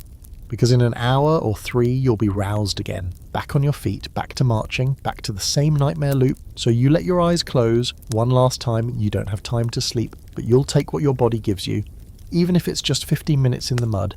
You wake up to a smell so foul it physically pulls you from sleep, like being slapped across the face with a wet rag dipped in spoiled milk and old onions. It hits your nose like a battering ram, then settles into your throat and refuses to leave. You gag. Not dramatically, not loudly, just a quiet, hopeless little dry heave that says, "Yeah, this is normal now. Welcome back to camp." You sit up slowly, peeling your cloak off your face like it's fused there. It's still damp. Everything is. Your tunic sticks to your back, your boots squelch when you shift, and your hair, what little of it isn't plastered to your scalp, is starting to smell like something that's been left in a sack too long. You can't tell if the sky is grey from clouds or just your own blurry vision. It all blends together now, but that smell, it's still there, still wrapping around you like a damp rope. It's not just human waste or rotten rations, though that's part of it. It's camp. The full-bodied stench of too many people living too close together for too long without soap, sanitation, or dignity. You breathe through your mouth, but that just brings the taste. Smoke, sweat, iron, rot. You wonder how long it'll take for your senses to give up entirely. Maybe that's the final form of the camp. Sensory shutdown. Total detachment. You're halfway there already. Around you, the camp is stirring in its usual way, slow, reluctant and angry. Someone's trying to relight a fire using kindling that's obviously too wet. The wood hisses, smokes, and refuses to cooperate. The man curses, throws down a flint, and gives up. Another soldier is scraping mud off his gambeson with a piece of broken pottery, like that'll help. It won't. And then someone farts loudly, confidently, and without apology, cuts through the morning air like a war horn. Nobody reacts, not even the guy sitting right next to him. That's just life now. You shift to your knees and start rubbing the sleep from your eyes, only to discover that your fingers are crusted with something unidentifiable. Dried stew, mud, blood, or maybe all three. You wipe them on your cloak. You stopped caring about hygiene on day 2 of this campaign, when the last bit of soap in camp was traded for a strip of dried pork. Historical fact, most medieval camps stank. That's not artistic license, it's a matter of record. Chroniclers complained of foul air thick with humours, while soldiers wrote of the reek of mankind and stench that clung like sickness. You're living that now. You are that now. It's not just unpleasant. It's oppressive. A physical thing that clings to your skin and makes you question whether you were ever clean to begin with. The worst part? You're getting used to it. You wander toward the edge of the sleeping area, scanning for a spot that doesn't smell like death. There isn't one, so you squat down in the least offensive corner and try not to inhale. A man nearby is scraping out a cooking pot that definitely hasn't been washed in weeks. He's using a twig, not even a sharp one, just a bent stick. You watch the crust flake off in slow, sad pieces. Someone else is brushing their teeth with a bit of chewed ashwood. You respect the effort, but it's a losing battle. Everyone here has breath that could knock over a horse. You once saw a man gag himself with his own halitosis. It was impressive. Horrifying, but impressive. Here's a weird fringe fact for you. Some medieval soldiers believed the smell of the camp kept evil spirits away, that the sheer force of human stench acted as a kind of divine protection. You're not sure about spirits, but it definitely keeps wildlife at bay. No wolves, no bears. Nothing with a nose is coming near this place unless it's starving or suicidal. The debate still rages among scholars over how bad it really was. Some argue that people were more accustomed to strong smells in the Middle Ages and didn't register them as intensely. Others say the descriptions we have are proof that it was truly unbearable, even to people with lower standards of cleanliness.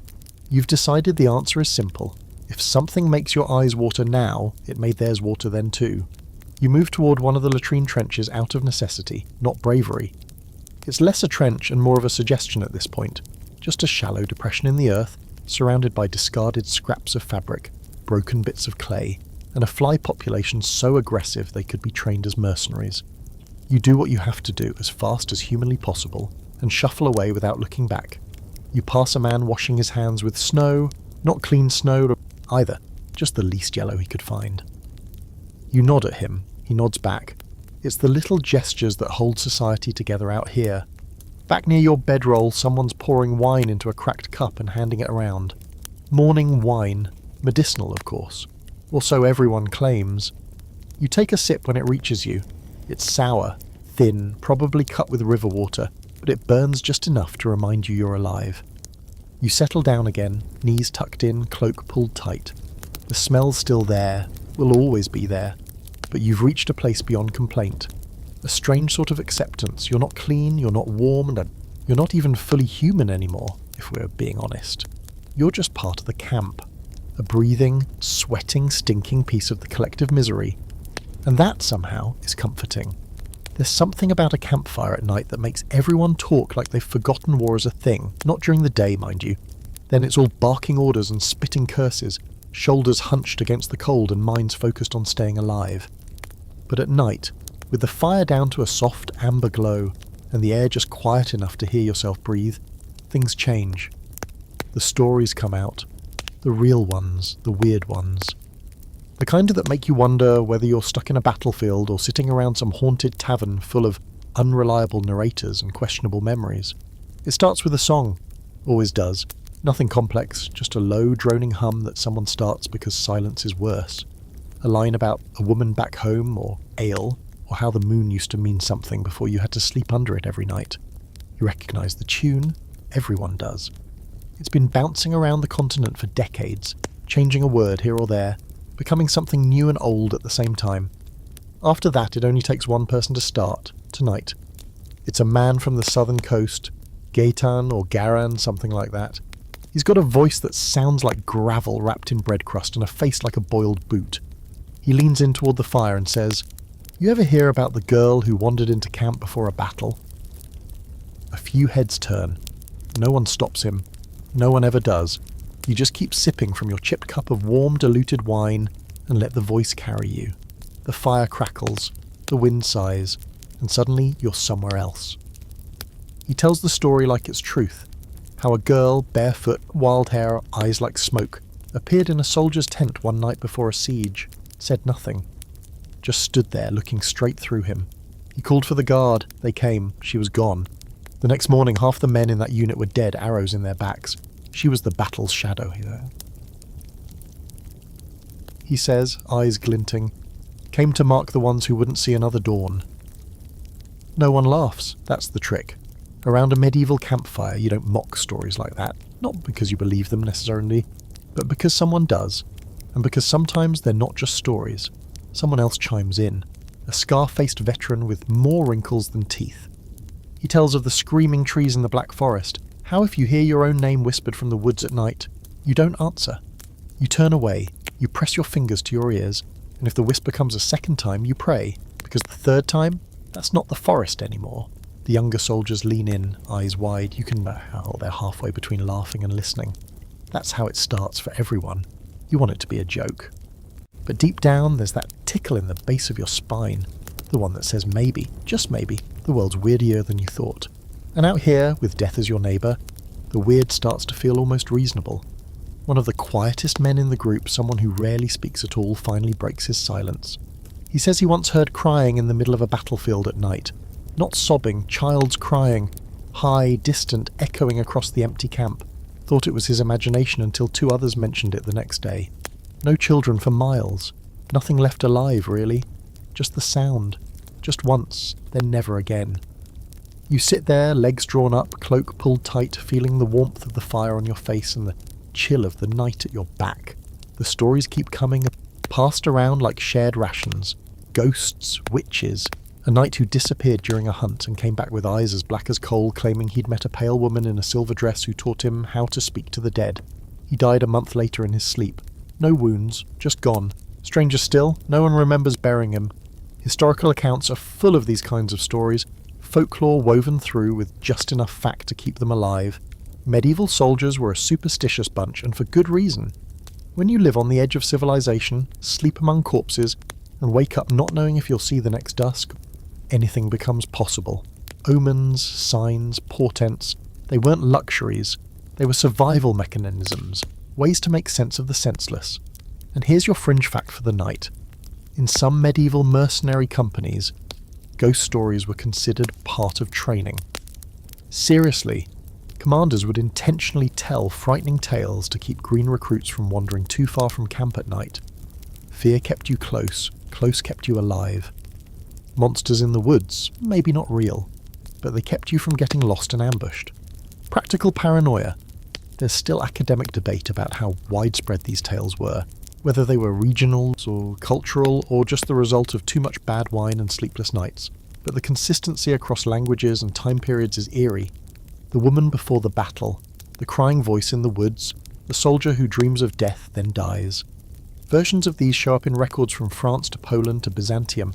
Same themes, same chills. Back around the fire, the stories finally trail off. The wine's nearly gone. The flames are low. One man's dozing against a saddle, snoring softly. Another stares into the coals like he's trying to read them. No one speaks. The silence returns, but it's a different kind now. Not just absence of noise. It's loaded, full of everything that's been said and everything that wasn't. You lie back on your cloak, eyes on the stars, what few you can see through the smoke and mist. For a moment, you almost forget where you are. You're just a body under the sky, surrounded by men with stories in their bones and firelight in their eyes. Then someone mutters, almost to himself, "She only visits before the dying," and everyone hears it, but no one says a word. By the time the flask makes it to you, it's half empty and still warm from the last pair of hands. You take a swig anyway. It's awful, somewhere between vinegar and spoiled plum juice. but it burns a little going down, and that's really all you're asking for. Warmth, burn, escape, even if it's fleeting and makes your stomach twist like a bucket of eels. You pass it to the next guy and don't ask what's in it. You already know it's better that way. Alcohol is a regular guest in the medieval battle camp, and not just for the parties you're definitely not having. It's medicine, mood balm, and mobile heater all in one. You drink to sleep, you drink to numb, you drink to forget how cold your fingers are and how bad your boots smell.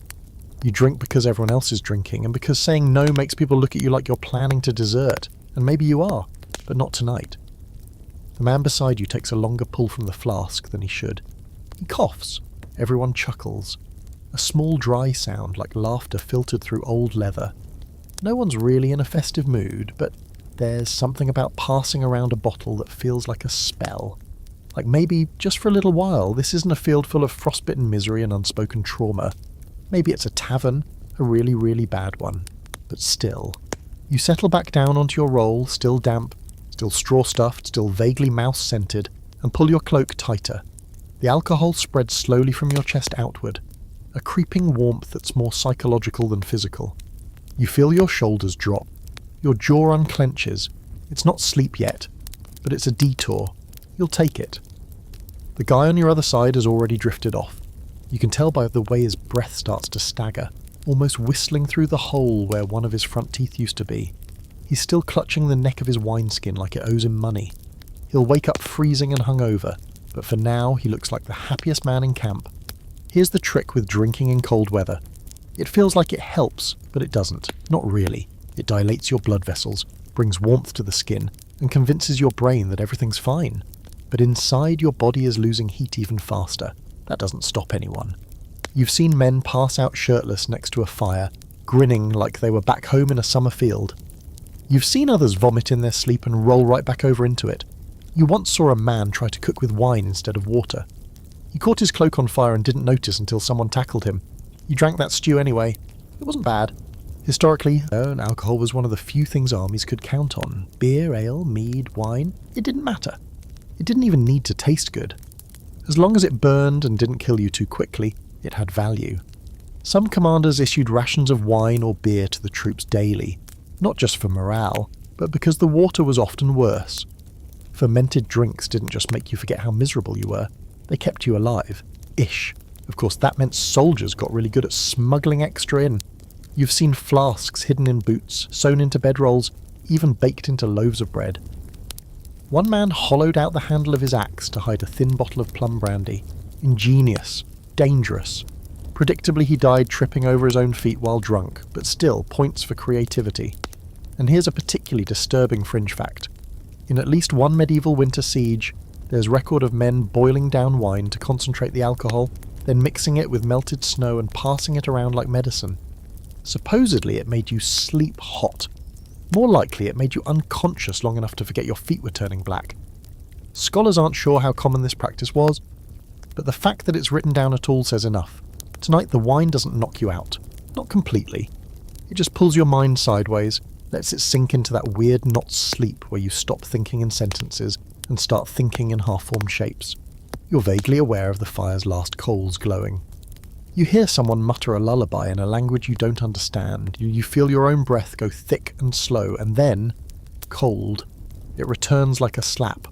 Not gradual, just there. You realise with a sigh that your body has betrayed you. The wine is fading, the heat is gone, and now your limbs are shaking harder than before. Your fingers curl into fists to trap whatever warmth they can. But it's no use. You drank too much, or not enough. Your body's lost the fight for balance, and now you're paying for it. This is the cost. The hangover starts before you're even sober. Your head pulses, your stomach gurgles like a dying frog, and worst of all, your bladder has declared war. You debate holding it. You always do, but eventually the need becomes unbearable, and you crawl out of your semi-warm cocoon to go find the least awful bush. The night is cruel. The air bites your face and your knees crack as you crouch. You're peeing into the wind. Of course you are.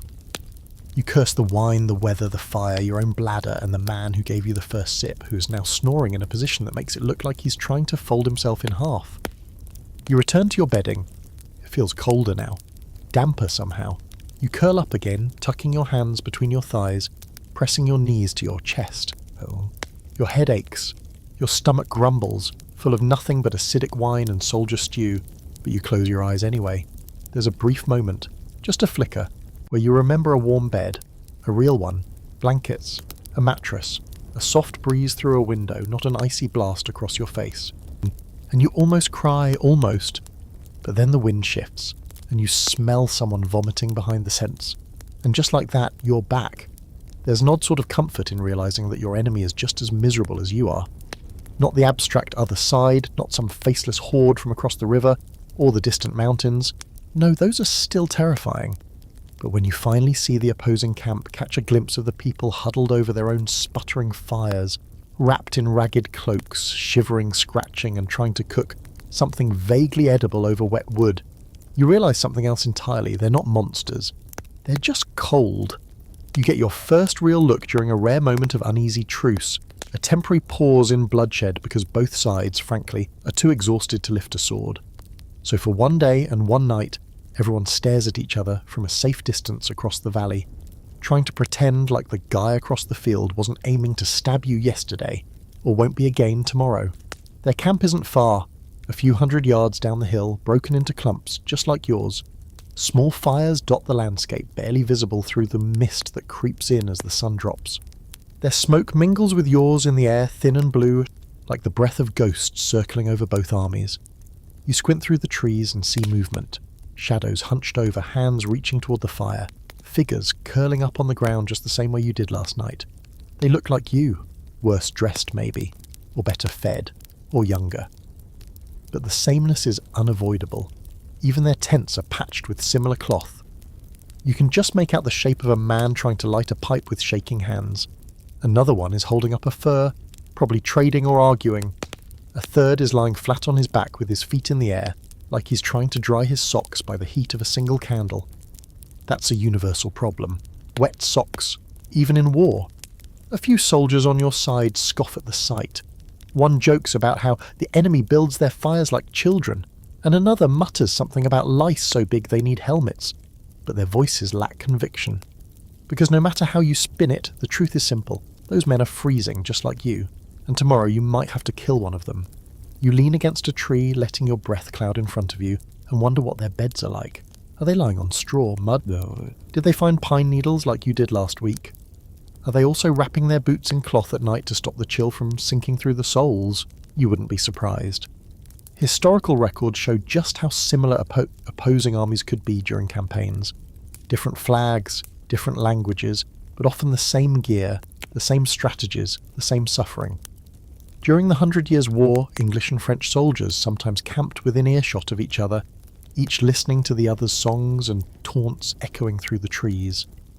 There are even rare accounts of shared fires during impromptu ceasefires, small groups breaking bread, trading wine, exchanging insults that veered more toward comedy than threat.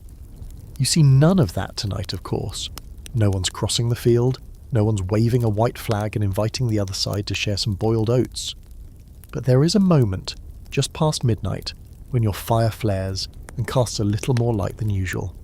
And for a second, just one heartbeat of time, you meet the eyes of a man on the opposite hill. He's sitting alone, arms around his knees, staring straight at your side of the valley.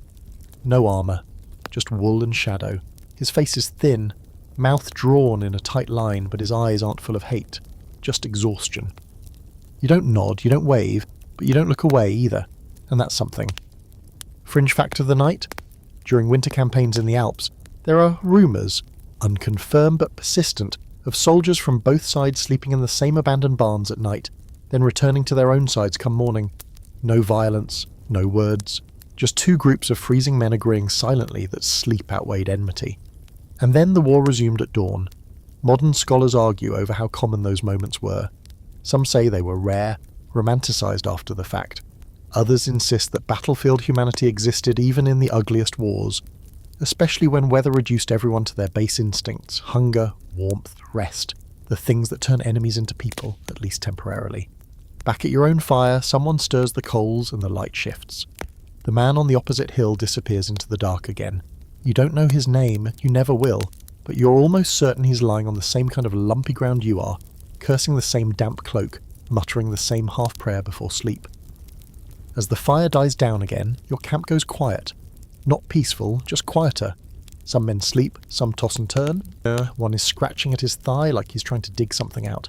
Another is softly humming a lullaby, the same one you've heard 3 nights in a row. You wonder if the other side can hear it. You wonder if they have the same song. You roll onto your side, cloak pulled tight, knife at your belt. Your bones ache. Your face is crusted with cold sweat. But you feel strange, like something has shifted. Not big, not dramatic, just a little crack in the wall. You remember that man's eyes, tired, human, and you realise that sleep tonight might come just a little easier. Not because you're safe, but because you're not alone in the cold. Morning doesn't come all at once, it creeps. A slow grey smear across the horizon that doesn't so much light the sky as slightly lessen the darkness. You open your eyes before it arrives, not because you've rested, because someone nearby didn't wake up. You hear it in the silence. Not the usual kind, but the wrong kind. The absence of a voice that should be complaining about the cold. No cough, no stretch, no muttered curse about stiff joints or missing boots. Just a shape on the ground, too still for sleep. You don't even need to sit up, you already know. It's not dramatic. There's no scream, no gasp, no frantic shouting for help. It's just a quiet moment where a man reaches out and shakes another man's shoulder, and nothing happens. Then he shakes again, harder this time, still nothing. Eventually the movement stops, and the first man just sits there, staring at the body beside him. He doesn't say anything, he doesn't cry, he just nods, like he's confirming something he already suspected. This isn't the first time. Death in the night happens more often than anyone talks about. It's not from swords or arrows, not from heroic last stands. It's from the cold, from exhaustion, from old infections and half-healed wounds, from malnutrition and exposure and the way the body just gives up after one too many frozen mornings. Sometimes it's quiet, sometimes it's peaceful, but it's always a little too close. You sit up slowly, joints creaking like old wood. Your knees protest. Your lower back feels like it's been stomped on by an angry goat. You glance over at the body, covered now with a blanket that won't warm anyone ever again. No one's gathered around, no ceremony, just another man gone, one less voice in the night. Someone marks the death by placing a small stone near his head. That's it. No name, no prayers. You didn't know his name anyway. He was just the one with the limp, or the guy who snored like a dying bear. That's how it goes out here. Names fade, identities get replaced with habits, quirks, smells. When someone dies, it's the silence that makes you realise they mattered. Historically, the number of soldiers who died off the battlefield during medieval campaigns is staggering. Cold, disease, hunger, these were deadlier than the enemy. Chronicles tell of entire companies lost to winter, not war. One account from the Burgundian campaign speaks of 60 men who perished in a single week from exposure alone. The enemy didn't need to lift a finger. Nature did all the work. And it's not just cold that kills, it's what the cold allows to happen. A scratch turns septic. A broken toe becomes infected. A cough blossoms into pneumonia. There's no medicine here, just wine and willpower, and neither goes very far in the dead of night. Someone once told you that dying in your sleep is peaceful, that it's better than bleeding out on a field. But out here, that idea doesn't sit right. Because there's nothing beautiful about a man slowly freezing while surrounded by people too tired to notice. There's nothing gentle about quietly slipping away under a piss-stained blanket while someone 2 feet away mutters in his sleep and scratches his lice bites. Fringe fact of the night. In certain winter campaigns, soldiers tied small bells to their ankles when they went to sleep. Not for security, for survival. The idea was, if you stopped moving in the night, the lack of sound would alert someone to shake you awake, force you to drink something warm, check your fingers for frost. Sometimes it worked. More often, the bells just jingled once or twice as the man shifted, then stopped for good. There's a running debate among historians about how common these nighttime deaths were. Some argue they were rare and only mentioned in extreme conditions. Others believe the chroniclers underreported them, focusing on the grand deaths, battlefield heroics and glorious last stands. But the quiet deaths, the ones with no blood, no story, just a man who never moved again, those were forgotten, even though they were everywhere. Back in camp, The day continues. Breakfast is made, some weak stew with more water than substance. Boots are laced, cloaks are shaken out, orders barked, and the man who died is still there, still covered, still cooling beneath the thin veil of a damp cloth. No one moves him yet. There's no energy for rituals. Maybe they'll bury him later. Maybe he'll get tossed into the trench when the next fire pit is dug. You try not to think about it. You've grown used to the idea that your body isn't really yours anymore. It belongs to the cold, to the camp, to the hunger and the wet and the endless shivering. But seeing someone else's body, still lifeless, reminds you that it can end without warning. No big final breath, no clutching at the chest, just stillness. You reach into your pocket and check your fingers, all 10. They still move, though your left pinky feels stiff. You wiggle it harder. It stings. That's good. Pain is better than numbness.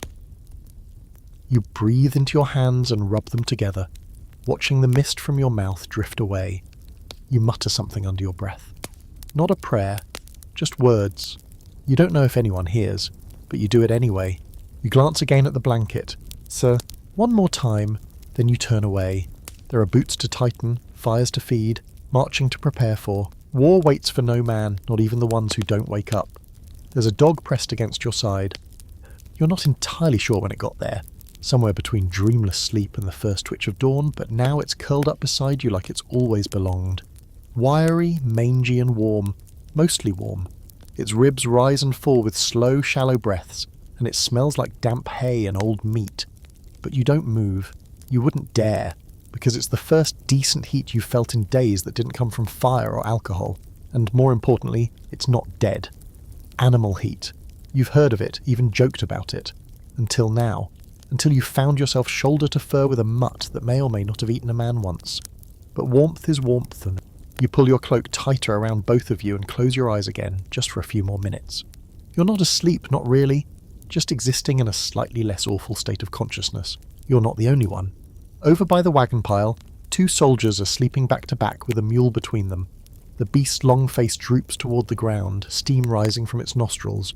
One man has his arms draped across its haunches like a child hugging a tree.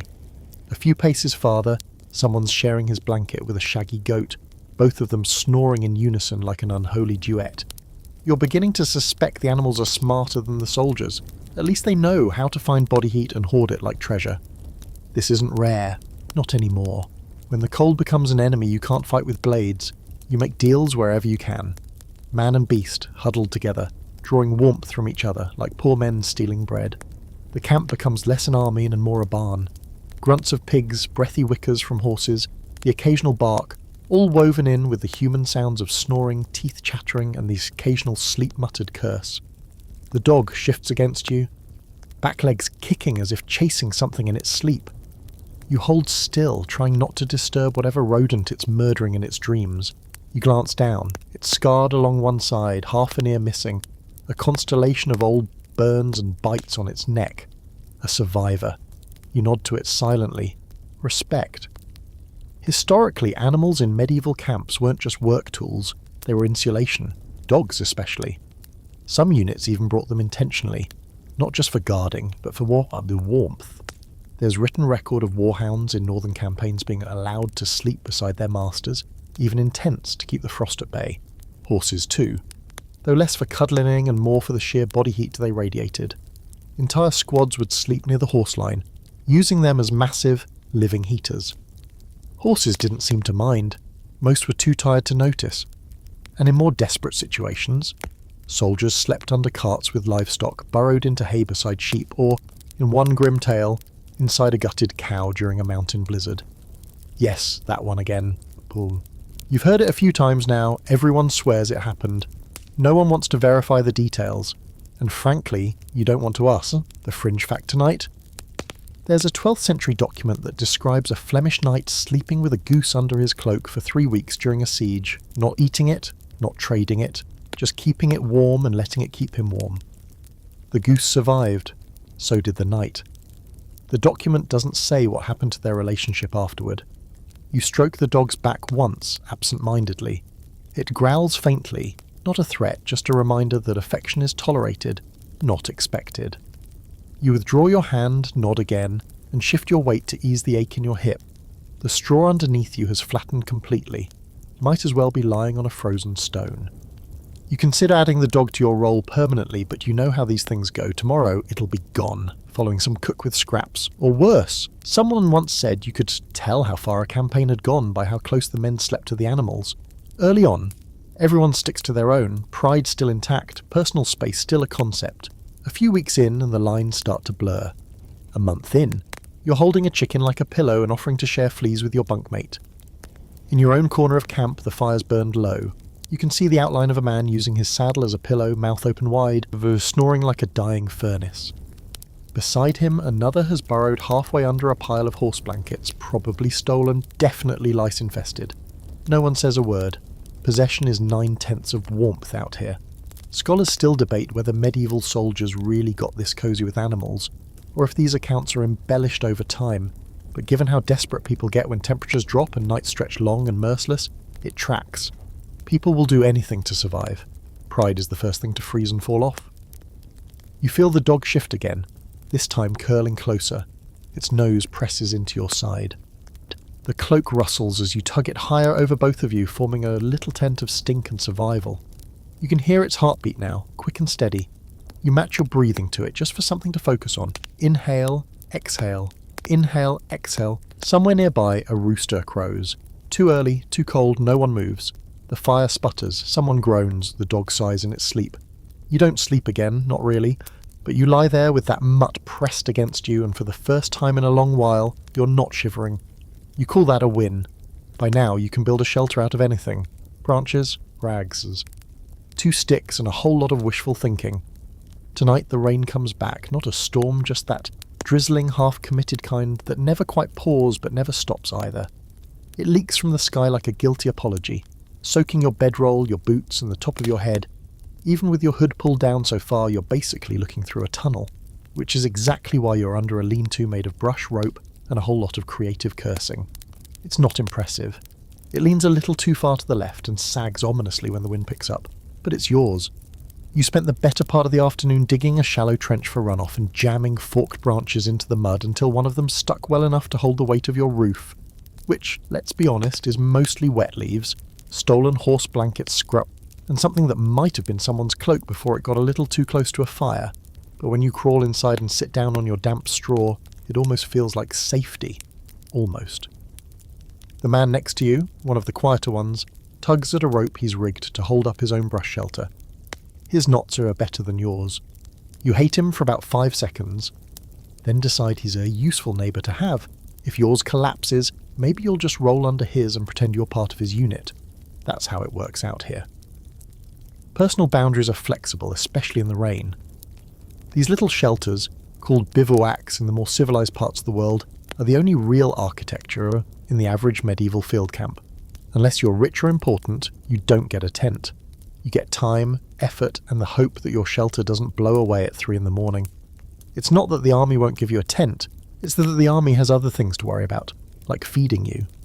Or not feeding you, depending on how the foraging went. You've seen a lot of these makeshift huts now, and no two are the same. Some are lean-tos, angled low and tight to the ground like little canvas tombs. Others are proper A-frames made with poles and hide, lashed with rope stolen from the supply carts. One guy made his out of shields, stood them on end and tossed a tarp over them like some kind of military turtle. Genius, or stupid, maybe both. Your own structure creaks in the wind. You place a hand on the inside wall and whisper something encouraging to it, like it's a sick mule. "Hold, you stubborn sack of damp twigs!" It groans but doesn't fall. Historically, temporary shelters like this were essential during campaigns, especially in bad weather. Soldiers were expected to build their own, using whatever the landscape gave them. Fallen branches, brush, woven reeds, even sod bricks if they had the time. Some would dig into the earth, creating windbreaks and sunken pits lined with ferns or straw, then cover the top with cloth. Not pretty, but functionally. A weird little fringe note for you. During a particularly brutal campaign in Lithuania, a German knight recorded sleeping under an inverted boat for an entire week. He called it divinely appointed shelter. Others called it cheating.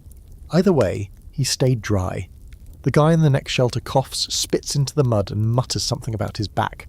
You grunt in sympathy. There's a whole language here built from grunts, snorts, sighs and tired glares.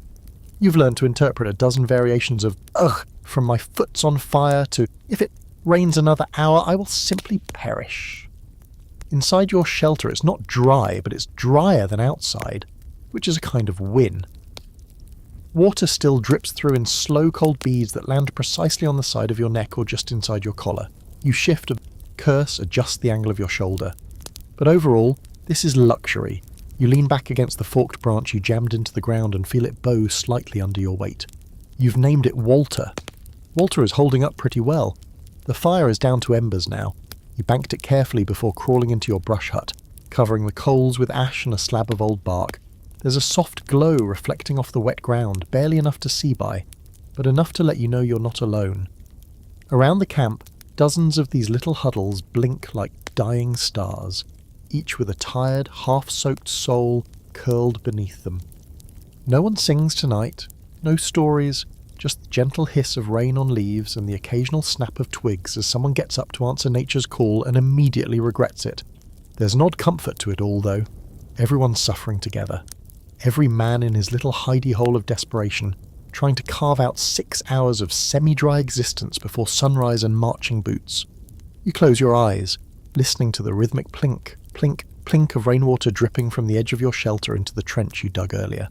It's working. You're not floating. That's the bar. Modern historians argue over just how resourceful common soldiers were when it came to field shelters. Some records suggest armies provided tarps and poles in supply trains. Others insist that soldiers had to fend for themselves entirely. The truth? Somewhere in the middle. Organised armies might give you something, but not enough. Never enough. And ingenuity made the difference between a miserable night and a slightly less miserable one. You stretch out as much as you can, which isn't much. Your feet stick out the bottom of your lean-to, and your right shoulder is pressed against the dripping side, but your torso is dry, your face is covered, and the dog from last night has wandered back and curled up near your knees. You let out a slow breath, not a sigh, more like a test of whether your lungs still work. Walter groans again. You pat him gently. Just a few more hours, old friend. Outside, the rain keeps falling. But in here, for now, you've got Herthos, shelter. You've heard the phrase sleeping in armour tossed around enough that it almost sounds noble, like something a brave knight would do on the eve of battle. Blade at his side, heart full of purpose, lying back in shining steel to dream of victory. But here's the reality.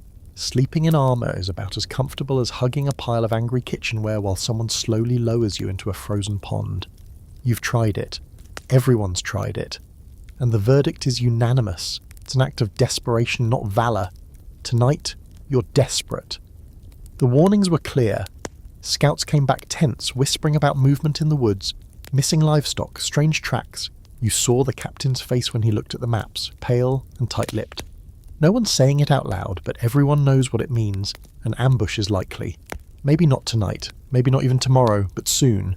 And so now, instead of curling under your cloak with only a dull knife and the shared warmth of a mutt to protect you, you're half-dressed in war. You start with the padded gambeson, of course. Thick, quilted, already stiff from last week's rain. That part's tolerable. You're used to the weight.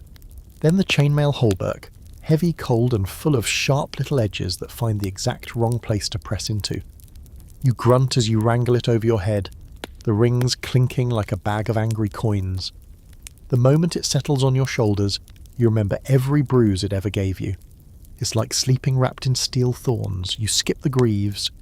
There's a line and frozen metal on bare shins, is it? But you keep your boots on, your helmet within arm's reach, and your sword unsheathed by your side, just in case.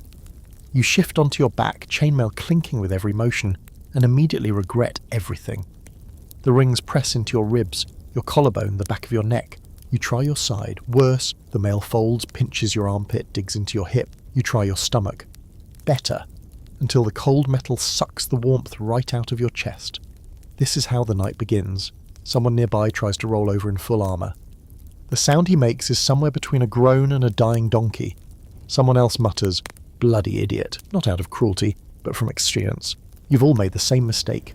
At some point you've all thought, maybe I can sleep in my gear just this once, just to be safe, and then you've all paid for it. The historical truth? Soldiers didn't sleep in armour unless they had absolutely no choice. Not because they were lazy or undisciplined, but because armour isn't pyjamas. It's torture with buckles. It cuts off circulation. It restricts movement. It chafes. You wake up with bruises in places you didn't even know you had muscles. And more than one poor soul in the Chronicles reportedly suffocated in his helmet because he passed out drunk while still wearing it. And chainmail in particular. That stuff has memory.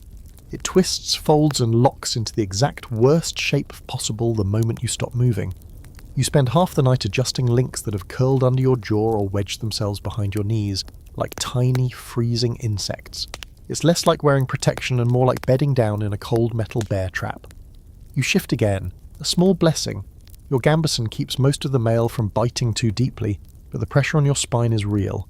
You can feel the shape of every rock beneath you, amplified by 30 pounds of steel, weighing down your frame like a reluctant ghost. Someone to your left gives up completely and starts pulling their armour off with slow, scraping sighs. You hear buckles unlatching, a helm dropping into the mud with a soft thump, and then the unmistakable sound of relief. A long exhale that says, "I'd rather die comfortable than live miserable." Fair enough, you think about it. Just tossing the hauberk off, curling back into your cloak and trusting your reflexes if trouble comes. But then you remember the sound of chainmail at midnight a few weeks ago, how it slithered through the dark like a warning, just before a knife ended someone's watch shift.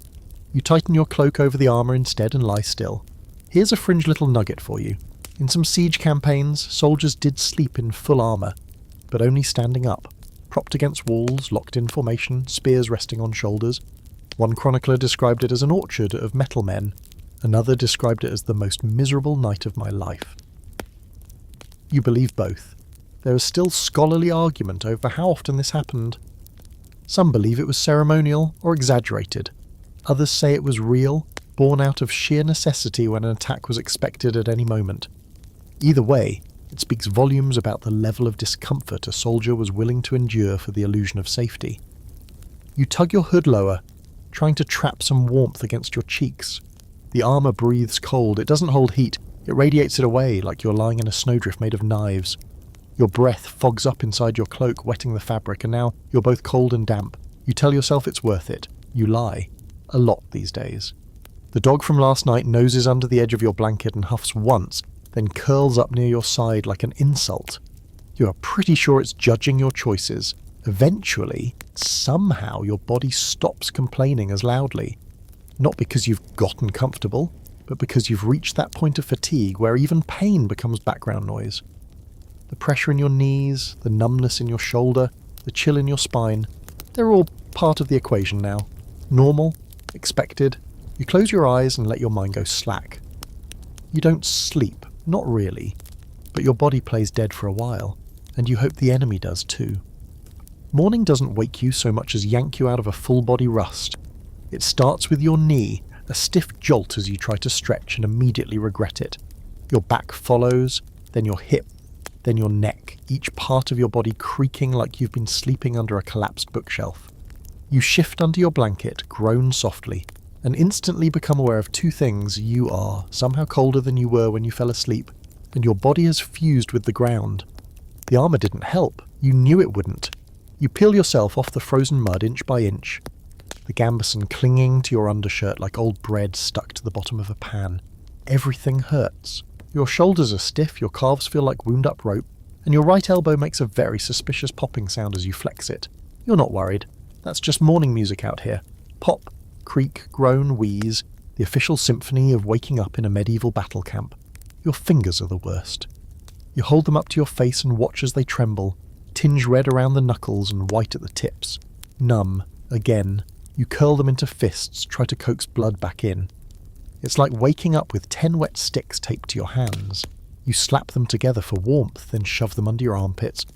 Then, in pure desperation, stick them under the sleeping dog still curled at your feet. He grunts but doesn't move. Bless him. Around the camp, other soldiers are waking the same way. You hear groans, some loud and theatrical, others whispered through gritted teeth. One man tries to stand and immediately sits back down, clutching his lower back like he's been shot. Another is trying to walk without bending his knees. You know that walk. It's the "my hips locked up again" shuffle. No one has slept well, but they slept enough, or at least long enough to make it to this fresh little circle of misery we call morning. One of the younger boys is rotating his shoulder in slow circles and muttering something under his breath. His helmet fell off during the night and is now half filled with water. He dumps it out and stares at it like he's wondering if it's still legally a helmet or if it's turned into a very stupid soup bowl. Your own gear is in no better shape. Your cloak is damp, your boots are wet inside and out, and your chainmail has left a ring pattern stamped into your skin that will probably never go away. You look like someone tried to brand you using kitchen utensils. You try to stand and everything goes sideways for a moment. Your knees don't bend the way they're supposed to. Your lower back seizes. You make a noise, a low, helpless sort of groan, and the guy next to you just nods in sympathy. No words, just pain solidarity. Here's the thing no one tells you. After a certain point, the cold stops feeling like cold. It becomes something else, something heavier. It wraps around your joints like wet rope and sinks into your muscles until even blinking feels like an effort. And once you do move, that's when the real torment begins. Blood comes rushing back in like a battalion of tiny horned demons. Your fingers sting. Your toes twitch. You hiss between your teeth and ride it out. Historically, this wasn't just discomfort. It was dangerous. Medieval soldiers had to deal with cold-induced injuries constantly, especially when the campaigns dragged into winter or climbed into mountainous terrain. Frostbite was real, even if they didn't have a name for it. They just called it the Black, and it was treated with a mix of herbal salves, prayer, and more often than not, amputation. Because if the tips of your fingers or toes went numb long enough, they stopped being yours.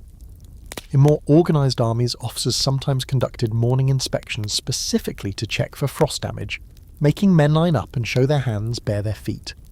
Anyone found with blue or blackened extremities would be pulled out of rotation, if they were lucky. If not, they'd be left to ride it out with a bottle of wine and a bucket of boiling water. Neither worked particularly well, and the fringe fact tonight: there's a 14th century account of an army that issued sheep fat rubs before sleep, not for healing, but as a preventative measure. The soldiers were instructed to coat their feet, hands, even their faces with lard before bedding down, believing the fat would insulate them against the cold. The result? Half the army got frostbite anyway, and the other half got mauled by dogs in the night. No one's sure if the story's fully true, but the image is hard to shake. You try to walk again. This time your legs cooperate, but they feel like they're held together with old rope and spite. Your knees click, your spine cracks. You mutter your favourite phrase, still breathing, and shuffle toward the nearest fire pit where someone's trying to coax flames from yesterday's coals using damp straw and a prayer. You squat beside the fire and hold your hands over the smoke. It stinks of wet wood and burnt horse dung. But it's warm, and right now that's worth more than a silver ring or a clean pair of socks. You sit in silence with the others, all of you leaning in like freezing birds. The quiet is oddly comforting. No one's in the mood to talk, words require energy, and none of you have much to spare. You glance down at your hands again. They're pinker now, shaking less. The stinging has settled into a dull ache, and your fingers are moving with something close to coordination.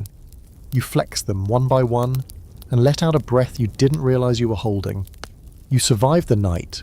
You'll probably regret it later, when the marching starts and your armour starts eating your shoulders again. But for now, in this fragile dawn, surrounded by stiff joints and half-dead boots, you can count that as a win. You don't get to sleep the whole night. That's the biggest myth about camp life. People think you just lie down in your straw and rags and drift off until the rooster crows and someone tosses you a chunk of bread.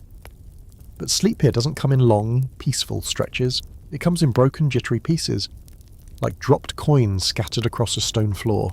If you get 2 uninterrupted hours, you guard those hours like they're made of gold. Everything else, you snatch in slivers, 10 minutes here, half an hour there, if you're lucky, because someone always has to be awake. Tonight, that someone is you. You've pulled first watch and you're not thrilled about it. You sit hunched near the edge of camp, a worn wool blanket over your shoulders, trying to look awake while your body quietly falls apart. The sword across your lap is cold to the touch, and your eyes sting with fatigue. You lean forward, elbows on your knees, and stare out into the dark like it might blink back. It doesn't. It never does. Behind you the camp snores, rustles, sighs, a symphony of half-conscious misery. Some men have curled into tight balls, faces buried under cloaks, trying to hold their warmth in. Others lie spread out like broken dolls, too exhausted to even shield themselves. The fires have burned down to faint orange hearts, barely more than shadows now. You keep one eye on them, half hoping for a reason to poke at something with a stick and look busy. The night air isn't as cruel as it has been, just biting, not lethal. Your breath fogs in front of you in small regular puffs. And you keep your hands tucked under your armpits to preserve what little feeling remains in your fingers. Every few minutes you stand and pace in small stiff circles to keep the blood moving. Your knees hate you, your ankles scream, you ignore them both. Tactical sleep, they call it. You've heard commanders mention it like it's a science. Staggered rest rotation, they say, as if breaking up 8 hours of sleep into 4 uneven shifts across 3 days is somehow good for morale. In theory, everyone gets a chance to rest while someone keeps watch. In reality, no one sleeps deeply, and the ones on duty drift off standing up, heads bobbing like broken puppets. It's not unheard of to sleep while standing. You've done it once, didn't even know until you felt your knees buckle, and jolted awake just in time to catch yourself. Others aren't so lucky. A man in the next company fell forward during his watch last week, cracked his chin on a rock and bit through his tongue. Now he drinks soup and drools on his boots. They still make him stand watch. Fair is fair. You shift your weight and scan the darkness again. Everything looks the same. Black trees, grey mist, the occasional flutter of leaves that makes your heart stutter before you realise it's just wind. You listen hard, the kind of listening where your ears buzz from effort. Still nothing. Sleep is the real enemy. Not bandits, not wolves, not even the enemy army. Sleep is the creeping thing that waits behind your eyes, slowly clawing its way forward until you blink, and suddenly it's dawn and you don't remember the last 4 hours. That's when bad things happen. That's when men die in their bedrolls with knives in their backs. So you force your eyes open, stretch your arms, rub your face and tell yourself just a little longer. A little longer. Then you can rest. Historically, night watches were taken very seriously. In some armies, falling asleep on watch was a hanging offence. Others preferred flogging. In certain mercenary companies, the penalty was simpler. The man who fell asleep was left behind. That kind of motivation tends to keep your eyelids twitching. But the fringe twist? There's at least one documented account of watchmen sleeping in pairs back to back, each responsible for keeping the other awake. If one started to nod off, the other would elbow him, or, in more extreme cases, bite his ear. Not affectionately, just enough to remind him he was supposed to be the eyes of the camp, not another body waiting for burial. You glance up at the moon, barely a slither tonight, tucked behind gauzy clouds. You feel time dragging, slow and sticky. Your body sways slightly where you sit. You roll your shoulders, then stand again. Movement helps, just a few more minutes. Then blessed relief. The soft crunch of footsteps behind you. You don't reach for your sword. You already know the pattern. It's your relief, arriving like a saint. You don't even speak. You just grunt, pass him the blanket, and shuffle back toward the camp with the gait of a man whose joints have made other plans. You find your bedroll, still warm from your absence, curl back under your cloak and exhale. But sleep doesn't come right away. Your body's buzzing with fatigue, but your mind bud is still standing watch, still scanning the dark, still listening for sounds that don't belong. It takes time, long, fidgeting minutes before your breathing slows, your jaw unclenches, and your muscles finally surrender. You don't dream, you never do anymore, but you rest, at least until it's your turn again. You wake to smoke and silence, the good kind of silence, not the tense, sharp-edged kind that signals something's gone horribly wrong, but the kind that fills a camp in the calm before motion. No shouting yet, no orders barked. Just the hush of breath and fire, and that heavy, fragile pause that holds the morning in its palm before the day decides what it's going to be. You open one eye. The fire near your feet is down to its last few embers, the wood scorched and split open like bones left too long in the sun. Thin trails of smoke drift lazily into the air, curling through beams of cold early light. It's not bright, just less dark. The mist is low and wet, hugging the earth in thin swathes that make everything look dreamlike and far away. Around you the camp is slowly rising. Quiet movements. Men sit up, rub their faces, tug at cloaks, someone coughs. Someone else curses as he tries to put on a boot that froze solid overnight. You hear the soft clink of chainmail being lifted, the creak of old leather, and the dull, rhythmic thud of someone chopping kindling with a knife that's seen better days. The air is cold, but not biting. Just enough to make your hands ache when you move them, your breath visible in short puffs that disappear before they rise too high. You curl forward and stretch your back, which rewards you with a delightful series of pops and cracks that sound like someone stepping on branches. Your fingers are sore, but they move. Your toes respond when you wiggle them inside your boots. That's 2 victories before you've even stood up. Someone nearby stirs a pot over a low flame, the smell of something vaguely edible drifting your way. It's thin gruel, probably barley or lentils or whatever the foragers scrounged up yesterday, but to your stomach it smells like roasted goose. You ease over to the fire, rubbing your arms and the shoulders as you go, and squat beside it, palms extended toward the heat. The man tending the pot gives you a nod without speaking. His eyes are puffy with sleep and his beard is stiff with frost. You nod back, no words necessary. You take the bowl he offers you, tin, dented, still warm from the last guy, and sip the contents slowly. It's hot, watery, and tastes like wood shavings and salt. You almost cry from happiness. Across the camp, others eat. Some talk quietly, most just sit. There's a kind of reverence to it. This moment before orders start flying and boots start stomping. No one wants to break it, not even the loud ones. It's like the whole camp knows instinctively that this is the last breath before the plunge. You take it in, the smoke, the soft clang of pots, the creak of wet saddles being inspected, the smell of horses, mud and fire-melted ice. You turn your eyes toward the tree line. Beyond it lies today, the next march, the next fight, maybe the next town, maybe nothing at all. But right now, it's just trees in the distance, half shrouded by smoky. You pretend they're not hiding a dozen reasons to die. There's something strange in this pause, this ritual of mourning, something almost sacred. It's not joy, not exactly, but it's a kind of peace, born not from comfort but from consistency.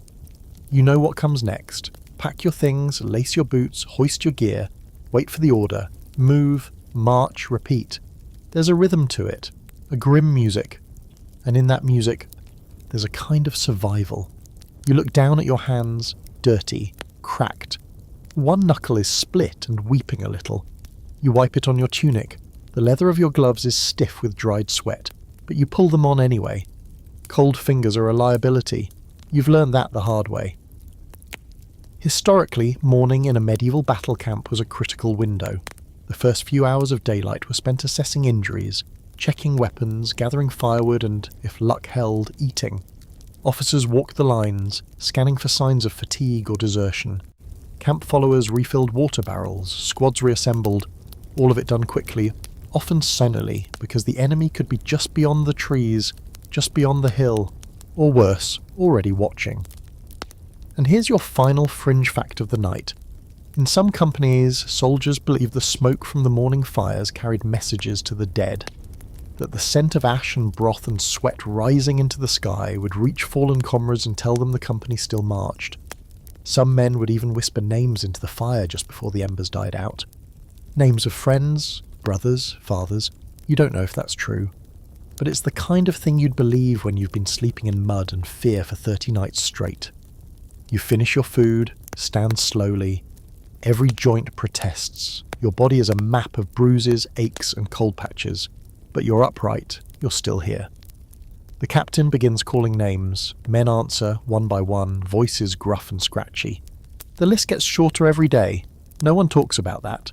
You grab your gear, sling your pack, tighten your belt, the fire flickers behind you, the smoke fades into the air.